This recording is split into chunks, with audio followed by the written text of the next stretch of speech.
This is Kevin Sullivan, and I command you to listen to WGD Weekly with Steve and the Scum.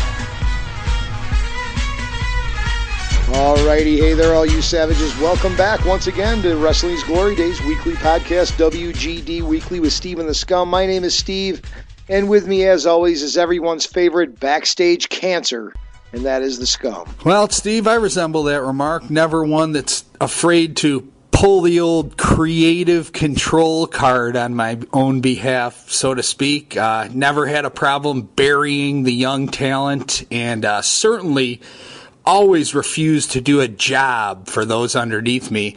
But that all aside, it's always a pleasure to be back here on Wrestling's Glory Days Weekly with you, my longtime tag team partner. Always a pleasure to be doing business over with the boys on Facebook at Wrestling's Glory Days. And this week, Steve, we get in pretty deep, actually, with a legend of the ring, a former two-time NWA World Tag Team Champion, and a buddy of ours that we had the pleasure of meeting this past winter, the Raging Bull, Manny Fernandez. Oh, yeah, absolutely, man. Now, you watched Manny Fernandez in action, plenty of his matches. He's an absolute savage in the ring, but he's a heck of a guy outside the ring, man. It was great to meet him at WrestleCade in person, and it's great to have him on our show again this week. Now, it's going to be one heck of an interview, like we said. It's a very long interview. You're looking at about 2 hours plus total for the show, so iTunes listeners, it is going to be a two-parter. I'm sorry. It's February now, so hopefully you see that sometime this June. iTunes just seems to have a mind of its own, so I apologize about that. But a lot of other things going on at WGD Weekly, Scum. Tell them what's up. Absolutely, Steve. Not only do we have a great interview coming up with Manny Fernandez, which we can't wait, next week, this upcoming weekend, we're looking forward to some really cool stuff, a unique opportunity that we've been afforded, which will actually put our regularly scheduled programming on hold for a week. There will not be a new program next Sunday, and it's due to the fact that Steve and the Scum will be, quote-unquote, invading the accountability crib. Now, you heard that right. Steve and the Scum will be heading down this upcoming weekend for a quick workout, some DDP yoga with the three-time world champion himself, Diamond Dallas Page. You never know who or what might go down there. I don't know who's going to be there. I know he's done a lot of work with Jake the Snake Roberts, Scott Hall, Scott's son, Cody Hall. You never know who's going to be there, and we don't really know what to expect there, but we're looking forward to a great experience. And on the heels of that, the following Sunday, we are going to bring to you the return to WGD Weekly, the long-awaited part 2 of Diamond Dallas Page with us, where we'll be able to fill you in with all of our experiences and another fantastic interview with the King of Bada Bing. Yeah, Scum, that's going to be a great experience. I look forward to it. I look forward, of course, to you coming down to visit here in Atlanta. We're going to head 400 south to 285 west and stop off at the Accountability Crib, some DDP yoga. That's going to be a great time, and who knows, maybe we'll see Jake Roberts walking through the middle of this whole thing and stop to give one of us a knife-edge chop. Sure. Speaking of knife-edge chops, considering we're going to be down in Atlanta later on that night for all the females out there, we'll be down at the Marriott, and if you want to stop by, you know that the might be the oldest ride in the park, but woo! Still got the longest line, baby. Oh, boy. Give me a break. Well, Scum, this Manny Fernandez interview was quite long interview, so let's get right down to business. We're going to go to Manny Fernandez right after this. Hey everybody, it's Ted DiBiase, the $1 Million Man, and if you want to get your money's worth, then you got to stay right here with WGD Weekly with Steve and the Scum. Everybody's got a price for the $1 Million Man. All right, Scum Nation, we are back, and it's that time.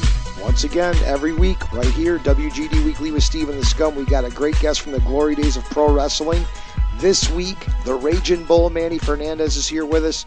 Manny, thanks for joining us. What's going on tonight? Not much, man. Just taking it out pretty easy down here in California, chilling, getting ready for my next Lucha Extreme show. Oh, that's great. So if you're out there on the left coast, listeners, check out Lucha Extreme, Manny's promotion. But Manny, getting to the topic of your career, let's start way back with your football career. We watched a heck of a game, or the ending of it anyway, at WrestleCade the last time we saw you. that Auburn-Alabama game was something special there at the end. They went on to the national championship game. But tell us a little bit about your football career playing at West Texas State, which we all know as fans of classic wrestling. So many good names came out of West Texas State. Yourself, Ted DiBiase, all the Funk brothers, all these guys. So tell us a little bit about your time there and how you transitioned from the gridiron to the wrestling ring. Well, I ended up going back to West Texas State because one of the coaches that recruited me young when I was coming out of high school ended up in that program. One of the offensive line coaches from one of the schools, Pac-10 schools that recruited me, ended up being an offensive line coach there when they changed the head coach in there. And he found out that I'd come back from the service, and I was in El Paso, Texas. He sent a letter out to got a hold of my mother somewhere or another, and he's the one that got a hold of me, and I ended up at West Texas State. That's how that came about, and from there, just about I would come on there and started playing football, and ended up just kind of beating the heck out of the guy that was in front of me, starting in front of me, and he went home, and I took his spot, and from there the rumors went out that I was nobody to mess with, and if I wanted to get something done, I got it done. So when that word got out, a guy named Dickie Murdoch heard about it and came down and started watching me play football. And that's basically how things got started with Dickie Murdoch. He kept picking on me and wanted me to see a lot of interest in pro wrestling, but I really wasn't interested. I was more interested in playing football. Speaking of Dick Murdoch and all the other guys that came out of there, talk to us a little bit about that alumni football game you were a part of and all the big wrestling names that were there. Oh, yeah. Everybody knows in the pro wrestling world that most of the guys like the Funks and Dickie Murdoch and, Ted DiBiase and Tito Santana and myself and Tully Blanchard, I call him Terry, Tully Blanchard and all them, Stan Hansen, Bruce Brody, Bobby Duncombe. You had a lot of people come from West Texas State that made it, in the history of pro wrestling that became pretty good, well-known guys in our business. Absolutely. Great stuff. A lot of legends that came out of that school for sure. Well, we found out we've had a couple of West Texas alum recently on the show, Ted DiBiase and Tully Blanchard, who you both mentioned. They had said that the transition from a lot of the guys from the football field there to the ring had much to do with the Funk family. And I know early in your career, you certainly worked alongside Terry and Dory Jr. So could you give us your recollection of working in those formative years with the Funk brothers and the influence that they had on your career at that point? Well, see, my influence came in when I decided to do this because, my background was amateur wrestling. As I told them guys before, there's no interest in me being a pro wrestler, but I didn't think it was real number one. And I was a great amateur wrestler when I was coming up in the state of California. And amateur wrestling was what I loved doing because I was able to do anything I could control the mat. I was pretty good at that. So my influence really came from Dickie Murdoch, from Blackjack Mulligan. And then later on, it came, Terry stepped in and stuff because, at that time when I was in college, Murdoch and Mulligan took over the territory for the Funks. They were running that territory. And Terry was off doing something else. I think he was world champion or something at that time. So later, my influence by Terry didn't come till I was in Florida. But as far as coming up in the business, it was Dickie Murdoch and Blackjack. Mainly Dickie Murdoch. Gotcha. That's the one that really, he's the one that pushed me more into pro wrestling than anybody else. Very interesting. We've heard a lot of pretty good stories from some other of our recent guests about Dick Murdoch. Jim Cornette spoke very highly of his talent and, just of him as a person and several. So that's kind of becoming a common thread here on WGD Weekly. We're hearing a lot of people with a lot of influence that was had working with Dick. Yeah, there shouldn't be a bad word said about Dickie Murdoch. The man was like my father. He treated me like a son. I mean, I did, when I was still playing football because I was so crazy on the football field, every time I went to Japan, he'd leave me his ranch. I'd have to take care of his ranch for 3 weeks. And that was a great place to go party because at his ranch, he had a big old saloon-type bar. And after the game or something, or if we didn't have a game that week, or Friday night and we were playing at home, I just sit and invite all the boys, all the players out to Dickie's ranch, and we drink all his liquor, drink all his beer. And by the time he got back home from Japan, he'd be so mad at me, come hunt me down in the dormitory. He used to call me Chongo, nicknamed me Chongo, which is Spanish for monkey. He'd come yelling out, Chongo, where you at? He'd be so mad. That's awesome. So, yeah, I don't ever think I hear a bad word about Dickie. Well, there shouldn't be a bad word said about Dickie at all. He's a great guy. He helped out anybody. He'd give his shirt off his back if he could. Oh, absolutely. As we mentioned before, Dick Murdoch, clearly one of our favorites here at WGD Weekly. Now, I wanted to talk about another guy that actually spent a lot of time with Dick Murdoch, Dusty Rhodes. Both he and Murdoch were in a tag team, of course, the Texas Outlaws, and another guy that you spent a lot of time with in Crockett Promotions. Dusty was the booker at the time. So if you could, talk to us a little bit about working with Dusty Rhodes, both in and out of the ring. It's like this. To me, I've always known the thing about wrestling. It's not a secret to me. It's never been an ego to me to do something that's really not real. Because if you want to be real, get on the mat and go 6 minutes. That's real. Okay? So I've always had a love-hate relationship with Dusty since I met him in '79, when I finally left the Amarillo territory, and Dickie Murdoch sent me to him. Because it was Dickie's. It was all having to do with Dickie to send me to Dusty in the Florida territory. When I met Dusty, I actually could see a guy that was pretty into himself. I grew up on the streets, so I kind of knew people. You could judge people when you grew up in the barrios of California and stuff like that. You could see a person pretty well into himself. So, I had my little run with him in Florida, and I knew that I became, like Bill Apter told me, you were one of Dusty's boys, and Dusty always wanted you to be in the magazine, which I appreciate. But I also knew that Dusty's a user. You see a guy that uses people, you got to surround yourself with talent that can get you over as yourself. So, I had that deal. And, like I said, I spent most of the career with Dusty. Everywhere he went and booked, I ended up being there. But I also saw what he did to territories. But, that's ego. And you can't do nothing about ego. He has one of the biggest. His ego's about as big as him. As big as his belly, to tell you the truth. So, guys. Sure. Well, hey, you guys did have a good run there as the tag champs, So, and like you said, it would make sense that you need that. Like you said, you need the good talent to make you and to get you over as well. So, if you go back to Mid-Atlantic and you look at the deal, it was me and him as world champions, world tag team champions. And that day that we did that, I was told not to hang around with the underneath guys. You're a world champion now. You can't hang around with the underneath guys. Come on, dude. Really? That's got to be the worst thing you can tell anybody. You can tell people who to hang around with. That's the dumbest thing I've heard in my life. Some of the underneath guys, Danny Brown, Mike Davis, were one of my greatest friends. Sure. Don't forget about them people. So, that's one of the fallouts we have is right there. But see, I'm not the kind of person, being a Vietnam vet, you're not going to tell me what to do. Period. That's not going to happen. I do what I want to do. So that was the difference between Dusty. I wasn't going to be run like Dusty. Like, Dusty's boys, Flair and Tony and Arn and all them guys, what he said they'd jump. Me and Wild McDaniels, I'll tell you the truth, were the worst in Mid-Atlantic. We weren't told what to do, We just did, we stood up for ourselves. So there's a lot of heat there, but, you have to be real. Some part of yourself, in this business, you got to be real to yourself for what you believe in yourself. Absolutely. Well, there's certainly a lot to be said about your character there for, not, those are your friends, and regardless of your spot, those are the guys that you care about. It certainly says a lot for your, personality and character. You can't help but respect that, regardless of where your spot is on the card. But moving along to... Speaking of your tag team championship run with Dusty, wanted to talk next about another partner that you had a great tag title run as NWA World Champions, and that would be the late Rick Rude. If you could talk to our listeners back to the run you had beside Rude as champions, if you could reflect back maybe and give your memories of your partner, who certainly was one of the many that left us too soon. Yeah, very, very too soon, but... Rick Rude was great.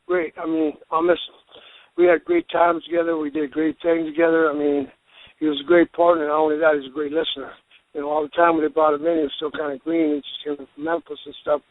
I don't know. One of those things, every time I got in trouble in Mid-Atlantic, the greatest thing for Dusty to do was to put me with people that couldn't keep up with me, When I was in the doghouse, I ended up with partners like Jimmy Valiant or Ivan. I was the kind of guy that got out in the ring and wanted to go 100 miles an hour. I don't know if you guys are pretty familiar with my matches. I didn't like people to slow me down. I kind of always went out there and tried to be real aggressive with people. That's just the way it was. But, when he promoted Rude, when he came in, it was just, got a kid out of Memphis just working with Lawler. Yeah, you really don't know that much. It's kind of green. So when they put us together, they didn't really think it would click. They thought I'd lose my temper and, go off like I normally did. But I kind of got a seeing that this kid would listen. And I just, we got together and I just said, dude, I know you're not into this tag team shit, neither am I. I'd rather be singles, but if you listen, we can work this out. And like I said, he was a great listener. It always worked out that way. And he just, from there, he just grew. We did great. And we listened to one that called things. And he did them. Like he called things. I did them. It just became a good twosome. We did a good job with it. He was, he had the muscle and the cut up and everything, and I was just a brawler. So he had the good looks and muscle, and I was just a brawler. So that worked out pretty good. And we had a good run there until it started messing with us like Dusty did. Always doing the ego trip, putting us down there at the bottom and him up there at the top. And eventually that wears on other people. Like, me, I didn't care. I knew it was work. I didn't care. But it got to Rude. He got sick and tired of, we would be the draw. We'd be the headliner, Rock and Roll Express against Robinson and Regine and boom. And, of course, when we get to the show, Dusty would lower us and put himself on top. Then that eventually it wears on people, and that's why Rude did what he did. And now, do you think that, is that what you were saying? Did that play into Rude maybe, heading up north to the WWF at that time? Oh, yeah. Oh, big time. We talked, me and Rude took our road trips together, okay? And me and him talked, and Rude was such a great partner that he could talk. We could talk to one another, talk about this and tell each other what's happening. And he used to get on me for being, causing trouble all the time. I get mad, beat up Tully at the Crockett. We were supposed to win the Crockett Cup. I got mad, beat up Tully in the dressing room. So, so what happens? Dusty and Nikita beat us. So, I used to do things like that, and of course he talked to me about it. I'm sorry, but I don't kiss somebody's butt. It ain't gonna happen. You want me to do that, I'm going to kick your ass, I want to kick your butt, So, we talk about things like that, and, eventually all that, added up. Rude just said, yeah, this is my decision. I said, you go, you're in this business to make money, so cover your family and go where you got to go. I can't hold you back. Sure. Well, it sounds like you guys were pretty close outside of the ring, then. Oh, yeah, we were. We had a blast. And it's like him. When he made that decision to leave for WWF, I'd already had... in the back, I had talks with Japan. I didn't say yes or no to Japan, but they wanted me to sign a 5-year deal. And I hadn't said yes or no. I just left it in the air, and when we did that, they didn't even know that I already signed a 5-year deal with Japan. I had planned on leaving myself anyway. So that's how that came about. So it's like Terry Funk. When Dusty tried to do the same thing in Florida, Terry came in, and he was a champ, Florida heavyweight champion. And Dusty was getting, because he had his last run with Harley Race, and the territory wasn't picking up, and Eddie Graham finally saw, well, maybe, it's not going in the right direction anymore. So they brought in Dory, and then Terry was the champion, and Dusty was leaving with his big last tango in Tampa against Harley. He figured the territory would go down. So Terry had enough, I guess, intuition or enough knowledge to know that he would drop that strap to me in Orlando for every title, the territory gets back on fire. Well, it did. But that wasn't my doing. It was his doing. It did. It got back on fire, and we carried that territory for the next year, and it got back to where it was. So that's why Terry and Dusty have this big... Terry can't, and Terry's like a father to me, too, but he can't stand Dusty because of that. There's a lot of things people don't know about Dusty Rhodes. They all think he's a great guy because he's up there doing a stupid thing, but you'd be surprised. Well, man, some very, very interesting stuff here from Manny Fernandez. Now, Manny, we wanted to move on and talk to you about another superstar that left us way, way too soon, Bruiser Brody. We know you guys had a pretty good friendship, so tell us a little bit about your friendship with Bruiser Brody and the events that happened that night down there in Puerto Rico. I know you had a bird's eye view to what happened down there, so take us through that and take us through your relationship with Bruiser Brody. Me personally, me and him were like brothers. I never forget the first time I went to Japan and him and Stan Hansen took me under their wing. Of course, they already heard the rumors about what I did at West Texas State and, and all the fighting and stuff. So they heard that from Funk and Dickey and all the other people. So my first tour of Japan, I was never been to Japan. It was back in 1980, I think. We went to Japan, and I didn't really know my way around because Dickey was on the other company. I went to New Japan. Dickey was Old Japan. And I couldn't meet Dickey till he came in. So when I got to the hotel, there was two big old dudes waiting. I never seen them before. Never really heard of them before. And I got in and checked in, and they walked up to me and said, "You Manny Fernandez?" I said, "Yes, sir." "Just come with us." I didn't know who they were, so they took me out to eat, took me out drinking, got me drunk as hell, took me back to the hotel. And then later on, when Dick come down the next day, he said, "Those are Boozer Brody and Stan Hansen, West Texas boys." That's how I got to know them, and I've become very close to both of them, especially my tours of Japan when they were on.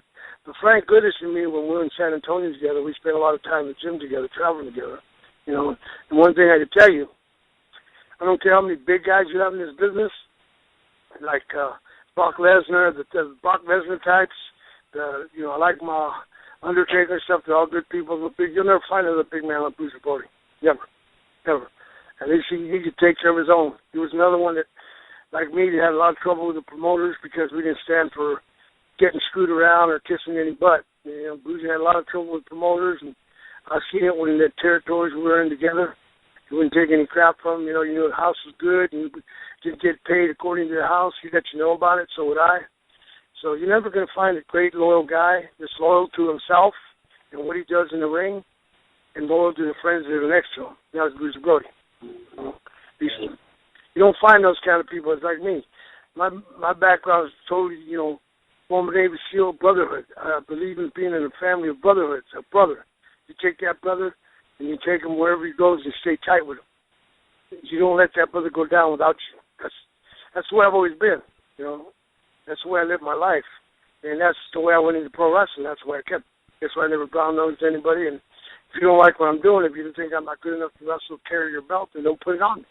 That's what I used to tell them. That don't mean shit to me. It don't. That makes me laugh about people walking around like they're champion. What? Champion of what are you a champion of? Really?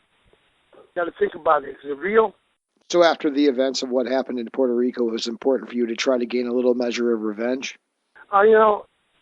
Much to do about nothing, really. I just went down there and took care of some business because, that's a brother. So I just said a little while ago. It's the same thing. You take care of a brother. If something's done to a brother, then you go back and try to accept a little revenge from a brother. You get a little payback. It's plain and simple. You just get a little payback. Not as easy as you can tell it. Sure. Very understandable, from all accounts. I mean, you guys have been doing these radio shows for a while. You've been talking to some of these pro wrestlers, these guys that have been in the business for a long time. But you got to ask yourself, how many guys are really legit enough that would go do something like that? Legit, or go and get in another country and try to get back a little payback. Most of these want to be tough guys have never gotten a street fight. Guys go around thinking they're tough in the ring, probably never got in a street fight in their life. And I know for sure a lot of them in the hot LZ or hot combat zone. So there you go. There's just a lot of guys running mouth. Sure. Well, again, understood. I mean, Steve and I certainly grew up together. I mean, there's an unwritten code when it's a brother, like you said, that if something's going down, you'd be sure and get some payback for him, Yeah, that was in the old days. It's like the sad thing about it, these guys ain't tough enough to do it nowadays. The days when I was still in college playing football, and before that, there's guys like Murdoch and Mulligan, those guys, they protect one another, they protect the business. When I remember when I was in college, I walked in a bar, and just because I was associated with, pro wrestling, somebody said it was fake, I'd be putting the crap out of them. That's the way it was done back in those days. It's not that way anymore. You guys can't do that. These guys you got in pro wrestling nowadays can't defend themselves, but let's do something else. Yeah, well, it speaks sort of, to the difference of, the what we grew up loving and watching, and there was an unwritten code almost. Now it seems like everybody thinks they're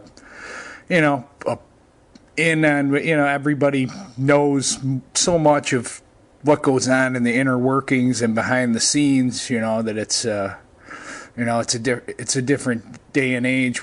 One of our most recent guests was Kevin Sullivan. He spoke about that at at length, that it's, he said, I don't mean to come out here and try and sound bitter or anything. He said, but, it was protected and it was, different. And there were the guys that were out there, he spoke about like Ivan Koloff. I remember specifically speaking about is, Ivan Koloff would handle himself if something, and, much to what you were saying there. So, Manny, when we get about halfway through our interviews here, this is the point right now, I do a little thing here, kind of little lighthearted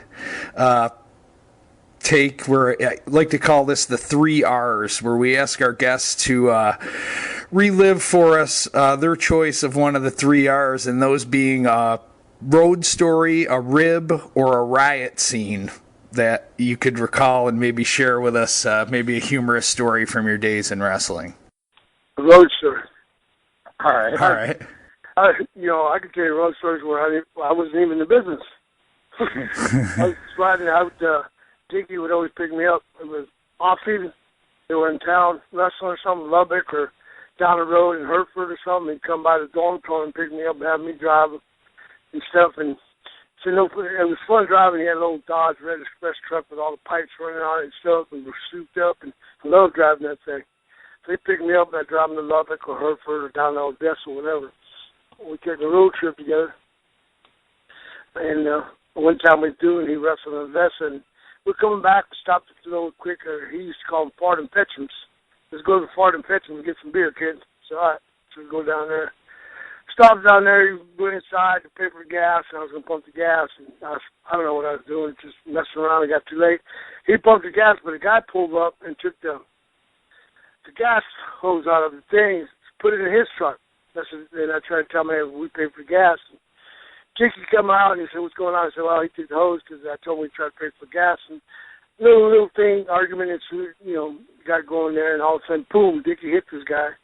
Knocked him up against the gas pump, and it kind of reminded me of a cartoon, like the Roadrunner, where the guy hits the wall and he slides down.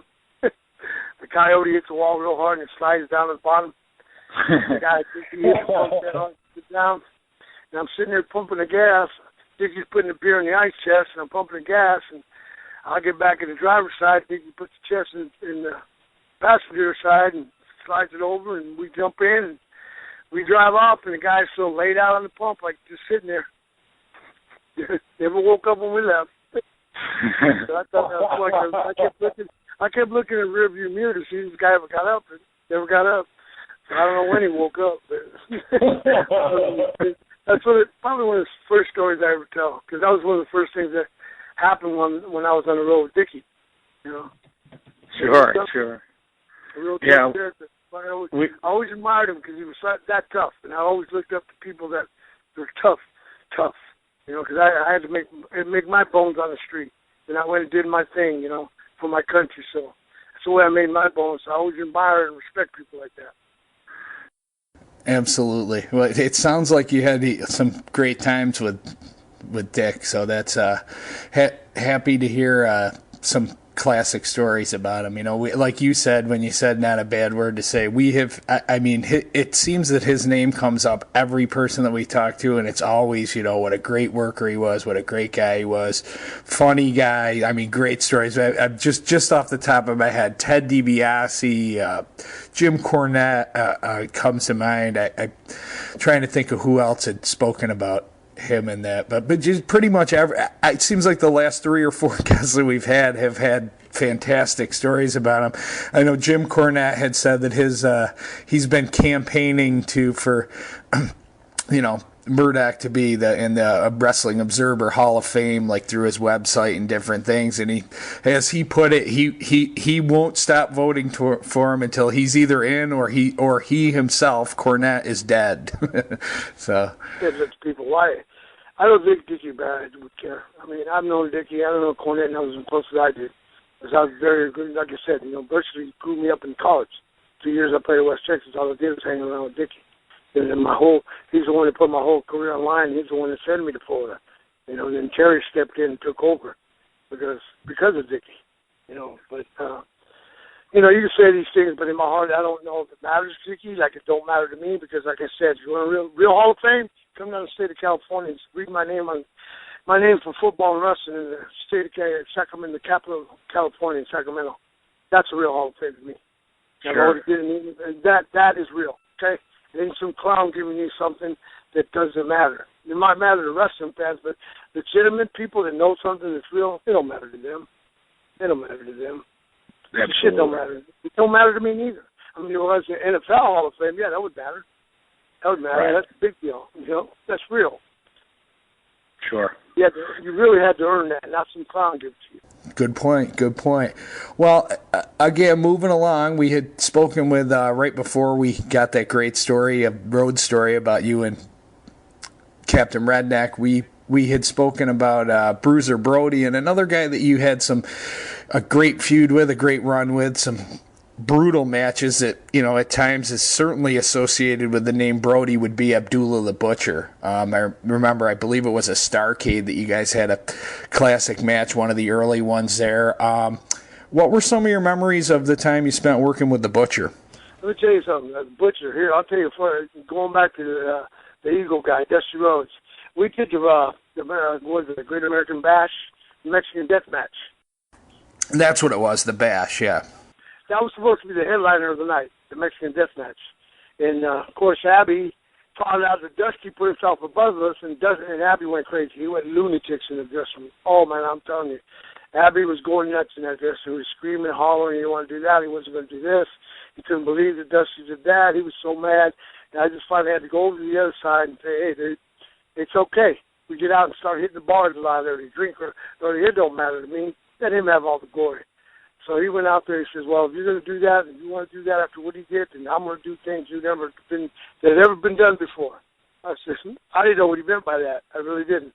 I said, okay, Abby, do what you want to do, man. I'm there for you. You just tell me what you want me to do, and we'll do it. We went out there, and, I mean, he tore the house down. Basically, I'm going to tell you the truth. It was Abby. All I did was follow him because I knew how mad he was. So, you know, of course, I'm going to get mine in. As always, I get mine in, but it was Abby. You know, I won't forget that moment when he goes, now I want you to suplex me. That ain't happening. Ain't happening. He got so mad, he started yelling, suplex me, suplex me, suplex me, suplex me. And I hooked him up. I couldn't believe the man went vertical. He went vertical. And the people came unglued. I'm going to tell you. He did things, that monkey flip, the things that he's never done before, that I've ever seen him do before. He did so many of them monkey flip, vertical suplex, everything. I was like, whoa, this guy's going crazy because what Dusty did, and like you said, to come back now, tell Dusty to follow that. They couldn't. He got his revenge by doing that. So, you know, like I said, it was all Abby. I mean, I appreciate it and everything, but Abby, we had a great match. But Abby went, he was so mad that he went out and he just put it all in there, man. He put everything he had into that match. Sure. Well, a great character from those days of wrestling, and again, I remember that match. I for some reason I was thinking Starrcade, but you're right. It was the Great American Bash, and yeah, that again the crowd reaction to that suplex and some of those moves, it was just out of this world. Yeah, it was. And my reaction to it is I couldn't believe it in front of us. I was going, damn, dude. He was great. You gotta love Abdullah. And a little while ago, we were talking about your good, successful tag team title runs with Dusty Rhodes, with Ravishing Rick Rude. But now I wanted to talk to you a little bit about who some of your favorite opponents were. The tag team division was very deep back then. You had the Rock and Roll Express, the Kolovs, just to name a few, of course. So take us through that time frame, what it was like to be in the tag team division, and who were some of your favorite opponents? Well, of course, me and Rudy against Rock and Roll Express. There's no greater worker than Ricky Morton. Because when anybody puts together Shawn Michaels and all of them, if Ricky Morton would have given him the same break Shawn Michaels would have, he would have been way above that. Ricky Morton, I've wrestled Ricky Morton for almost 30 years of my life now, either on tag together or with each other or against each other, and these independent shows now that if I do one in Carolina or Virginia or South Carolina, whatever, if Ricky Morton's on the card, they put me against him. I mean, I've never seen a better baby face in my life, Ricky Morton, period. And there's been a lot of great baby faces. He's a guy that just can go no matter what. You call him in that ring, you can go and get it. But, it was fun wrestling against Ricky and Robert, because basically we wrestled Ricky more than we did Robert, because Robert was so clumsy, we never really left him in the ring that long. You didn't get out of Robert's way, he'd be stepping on your ankle or your wrist, and he was that clumsy. So we enjoyed more keeping Ricky in the ring than anything else. But, I mean, they were both good, and their team was an excellent team to work with. We got good heat out of them, you know, and got two real good houses with them. Yeah. So, Rock and Roll Express, especially Ricky Morton, one of the top teams that I enjoyed. Ricky Morton was one of the people I really enjoyed working with. So, outside of other tag teams, you know, when I would do Ivan and Nikita. Nikita sucked, bottom line. I almost killed that son of a bitch in the middle of the ring one time. Oops, I shouldn't have said that. Can you believe it? That's all right. We don't mind. Yeah, that's, you know, Nikita, I hadn't been, you know, like I said, he was very lucky that Ivan and Dusty were in that ring when he chipped my tooth with that chain, when I told him not to do that, because I almost choked him to death, and it took Ivan and Dusty to pull me off him. After that, I went after him in the dressing room. You know, he's an idiot. I've never liked the guy. No, I'm never going to say a damn good thing about him, because I saw him when he turned reborn again. I don't believe in all that crap neither, because even murderers get reborn again. So I don't want to hear that crap. Own up to as a man, you got to own up to yourself.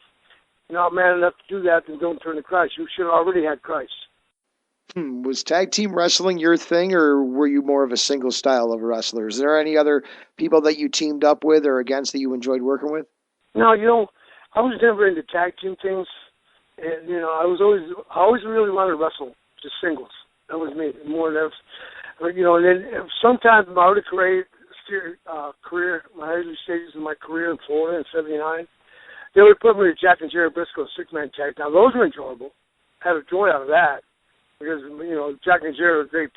They were already great workers, awesome workers, you know, Hall of Fame workers. But I just enjoyed those times with him, and I enjoyed a real good. Another old timer named Ray Stevens, they put me with him, and oh my God, I could see that's how tag team, you know, because he was such a great worker. It's just that's how tag team should be. And it was times back in '79 when I had Jack and Jerry Briscoe 6-man tags, and I had the Ray Stevens and tags, and outside of that, after that, I really didn't enjoy tag team. You know, for Joe Blanchard, I wrestled Southwest Championship Wrestling. Me and Al Perez against Eric Embry and Ken Timms, the Beautiful Blondes, or whatever they call themselves. That was kind of decent. It was all right. You know, Al was kind of green, so I was kind of breaking him into the business too. So I enjoyed that because you got a partner that will listen to you, just like Rick did. So. But then more than that, you know, I enjoyed the singles, really, because it was more me. I could be myself and go out and just be aggressive and do my type of match. I enjoyed the singles because then I got to enjoy guys like having great matches with Wahoo McDaniel. Those kind of matches were more my style, just go out there and get the living crap beat out of each other. Sure, but before I move on to the next question we had, bringing that name up, that was one I was interested in hearing. You did work some great single stuff with Wahoo. What are your memories of the legendary Wahoo McDaniel? Oh man, man, I miss the guy. I really do. We had our little run. When I came to Mid-Atlantic, he brought me in from Southwest, and Wahoo was the heel then. And nobody would go down for, you know, everybody went down for the chop. He chopped, he got beat, boom, boom, you know, and he had a chop. Everybody knows that. If you got chopped, you got chopped. There was no holding that back, you know. And I come into Shelby, North Carolina, hit the ring on Wahoo. He chops me, I don't go down, and the place exploded. I mean, the place exploded. You know, crazy, and that's what he got. There you go. He got me over one day at Mid-Atlantic. Wahoo did, and so that went on. We had that big feud there, and it was over like big time. And then they turned him back, and they turned me. And you know, eventually when Rude left, they started that again. And it got too hot for Dusty, so that's the thing. When I turned back heel and Wahoo went back baby, we got that Wahoo. It started that run again with me and him being opposite. It got so hot that Dusty didn't like that, so of course we were gone. You know, again, we were gone. But you know, Wahoo went on too. He moved on too and went to AWA. And when we got to AWA, we picked it up again. You know, we picked it up again at AWA, and it was just a big feud. And it was great working with him because you knew every night you went out there was going to be a war. not a work war. It was going to be a war. You were going to get the heck beat out of them, and I was going to get mine in too. And we literally beat the hell out of each other. And that was fun to me. Of course, me being me, that was wrestling. That was fun to me. You do it with any other guys like that, they'd be whining and crying. They'd be whining and crying. It was too hard, too stiff, whatever. Sure. Well, it would seem Wahoo and yourself share a similar background, like you were saying with the football and the different things, because obviously anyone who's familiar with him knows what, the accomplishments that he had prior to the ring as well. So it would seem that was a great fit, the two of you together there. And like you said, it says a lot for his character. He gets you over with one chop. I mean, it says a lot for, his stature in the wrestling business at that time. No, he was. I mean, like I said, another guy that I love and respect because he can hold his own at a bar. He can hold his own in the street. He can hold his own anywhere. Robert McDonough is one of the toughest individuals I've probably met besides Dickie Murdoch in the business and Terry Funk and Bruce Bush. Most of the West Texas State boys said Tully Blanchard and Jed DiBiase were tough. Those two guys couldn't beat up their own selves. So, outside of that, most of the guys are pretty tough guys. That's why I respect a lot of guys from West Texas State that came before me and that played ball with me, most of those guys are pretty tough guys. But that's, people think that I'm harsh, that I judge people by what they can do outside the ring or what they can do to hold up their own life. Well, I don't, because I live that way. I've seen what some of the smallest people in the world can go through and be a tough guy compared to some of the biggest people in the world can't deal with and become, because you're big, you think you're somebody. But, I judge people that way. That's who I am. Sure. In other words, you totally got to impress me. If you don't impress me, you ain't nothing to me, If you don't impress me, I'm kissing up the phone with his butt. That don't impress me. I know that's why everybody says, "Oh, Manny Fernandez got a lot of heat because he's a a-hole and all this and that." Well, you know what? I am an a-hole. I earned the right to be. If you don't like me, don't come around me. Stand in line with the rest of the million people, a-holes that like me, that don't like me. It's the funny part about my life is it's not new to me. Like I care. Hey, yeah. Again, you got to earn some respect. It's in business, especially at the time that you were coming through it. There's a lot to be said for what was going on, and you can't help but respect that. I personally, and I'm sure Steve feels the same way. Exactly what you're saying. I couldn't respect more. Somebody looking at things that way. So to move along in your great career, you actually still right up to today, you're still getting in the ring from time to time, and you've been a champion all over the world. You said you've been to Japan. We know you've been to Puerto Rico, all the territories. It would seem, though, and Steve and I spoke on this earlier when we were talking about, some of the questions we were getting prepared to ask you. It would seem that you would have been, at least from us both being fans of your work back then in the Crockett days in the Mid-Atlantic, would have seemed at some point that you would have been a great fit, kind of unique, if they would have brought you maybe as a heel up north to the WWF.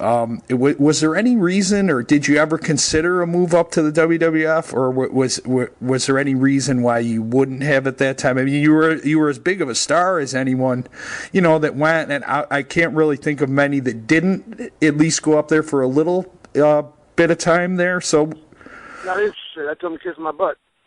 Period. Not interested. That's all what they did to people. Number one, I hate New York. Period. I hate the city. I don't think I would last in the city now with the way I am. You got to know yourself. You got to know yourself to put yourself in position. Well, I'm not the kind of person who puts myself in a position that's going to end up being somewhere that might be so much trouble you can't get out of it. And that's the way my nature is. And I hate New York City, number one. And I couldn't stand what they did to people. Terry Taylor, if it wasn't for me, Terry Taylor wouldn't even be in this business at all, period. He'd be the first guy to tell you that. Okay? Then you go up there and make him look like a clown with that red rooster gimmick, stuff like that. I just knew this guy's mind or attitude, whatever it was stupid, So I know there ain't nobody, number one, nobody, I would stand for no idiot to make me look like a fool. I don't play that game in life. You're so desperate to make money, and you want to let some clown make you look like a fool? That's pretty sad to me. It's pretty damn sad to me. I'm not that desperate in life. I don't need, as there's no much some need in my life that I have to be for so much to live. Because I could just live with what I got. You know, I don't need that. And I damn sure ain't going to let somebody make me look a fool. That's what. Sure. Well, that makes sense. But was there ever did they ever show any interest in bringing you up there? No, I had no interest in going, and I don't know that, you know, like I said, I had a 5-year deal with Japan, and I knew that, that by the time we were getting to that point where WCW was kind of losing steam because of Dusty, and I was getting to the point of getting sick of pro wrestling and the politics in it, that I either was going to switch to pancrase, start doing that pancrase overseas, all-out shoot fighting, which turned out to be MMA or, you know, whatever, with Hoist Gracie later on. Yeah. But I knew the Japanese company started doing pancrase, and I knew a kid named Gary Albright, All-American University of Nebraska. And he was doing it, and he was getting pretty good money to fight. So I was going to start doing that, do more shoot fighting than anything else. You know, because wrestling got to the point where it was so political. I'm not a politician, so I don't play those games. It came to the point where I was literally going out and shooting out people. Shooting out people. So I knew it was about time for me to make a move somewhere else. So that's why I was glad I had that. I had Japan on standby, period. Sure. You know, so. For what it's worth, I would definitely agree with you. That was absolutely ridiculous what they did with Terry Taylor up there. I mean, Dusty Rhodes, too, went up there, and they put the polka dots and all that stuff on him. And that's what I mean. That's the fat man. The fat man would do anything to keep his ego going. You know, the fat man has to live with his ego. If you took his ego away from him, the fat man would probably die. I'm sad to say that, but that's what it is. I have no ego for this profession. I have no ego for basically anything in this business except living and having fun living. You know, that's, you know, I paid my own dues and my way, you know, along the way to live the way I want to live, not to have somebody dictate life to me. Like, you know, sad to say that some of these guys, I'm glad they're up there because that's probably the only way they live in life. I mean, you could probably not get along in life without that. But, you know, me, like I said, I don't cater down to nobody. I don't beg nobody. I do my own thing. Yeah, that being said, at one point you teamed with Hector Guerrero as well, didn't you speak to that earlier? Yeah, I like it. Wasn't it Hector that they put in that foolish turkey outfit up there too at one point? You know, what was so funny is Dusty and a stupid idea is putting Hector in Lasertron gimmick. You know, that's embarrassing crap, you know. And, you know, I even talked with Hector about it because we grew up together. You know, all Paso boys, the whole family. I know the whole Guerreros, the dad, the mom, everybody. And I told him about it, and he would just say, "Oh, you know, bro, you know, just take it what you can, get the money." I said, "Nah, I'm gonna tell him to stick it." But you know, I had to do this thing. You know, when that happened, I thought about it when I saw Dusty up in. I think I was in Japan. I was on my tours in Japan with Dickie and Bob Orton Jr. and we were watching WWF because you go to sports bars in Japan, they always have wrestling. And I think it was Dusty and those polka dots. And I think he was wrestling when he had that big, I think it was a black girl manager. Is that what it was? A big black girl manager? Yeah. And I think it was his match came out, and I remember I was just laughing so hard when I saw that because I brought that back to Hector Guerrero and what he did to Hector. And I thought about what Vince was doing to him, you know. Yeah. He's so desperate to still be on top and still be the fat idiot trying to get over that he would go to play and wearing yellow polka dots and a black. I mean, I just laughed. And that's how I judge a man. To tell you the truth, that's how I judge a man. You're not desperate to be somebody. You got to stand up and be a man. He's not. That's he's not much of a man to me, really. Oh, that's pretty crazy. Now, you know, we were talking about different styles of wrestling, and your style was very aggressive, bold, shooting style, very realistic, powerful style of wrestling. And guys like yourself, Bruiser Brody, Abdullah the Butcher, really took it to a new level when it came to the aggression in the ring, the overall violent tone that you could bring to a match, but kept it very realistic. Even guys like Ivan Koloff and Dusty Rhodes would have gimmick strap matches, things like that, just like yourself. So tell us the difference between having matches like that and what you would see in like a CZW match or even back when ECW was around. Give us the difference between the hardcore and the extreme. Yeah, because we didn't need gimmicks. CGW needs gimmicks. You have gimmicks to be hardcore. That's pretty sad. It's like I told you, I met them a long time ago when I was up in New Jersey training Homicide, Low Key, that Terrible Ivan, Hit Squad, all the people I trained in New Jersey. Tommy Dreamer, Marco Monica, Bubba Dudley, and all them. I was up there throughout there when they first started. And, you know, and I thought about that strap match me and Wahoo McDaniels had at the event over there for AWA in the Chicago, Illinois, Rising Center. That strap match was so brutal that ESPN wouldn't even show it on TV. That's how brutal we got with one another. I had quarter-inch scabs on my back for how hard he hit me with that strap. That's no lie. Because he made me so mad, I kept telling him, is that as hard as you can hit me? And he was there. He got mad. He started to hit me harder. And, you know, we used the strap. We didn't have to use flipping light bulbs, wax heaters. I mean, come on, get real. You got to gimmick yourself to be hardcore. How stupid. You want to be hardcore to beat the living. It's like I told the guys, you want to see hardcore?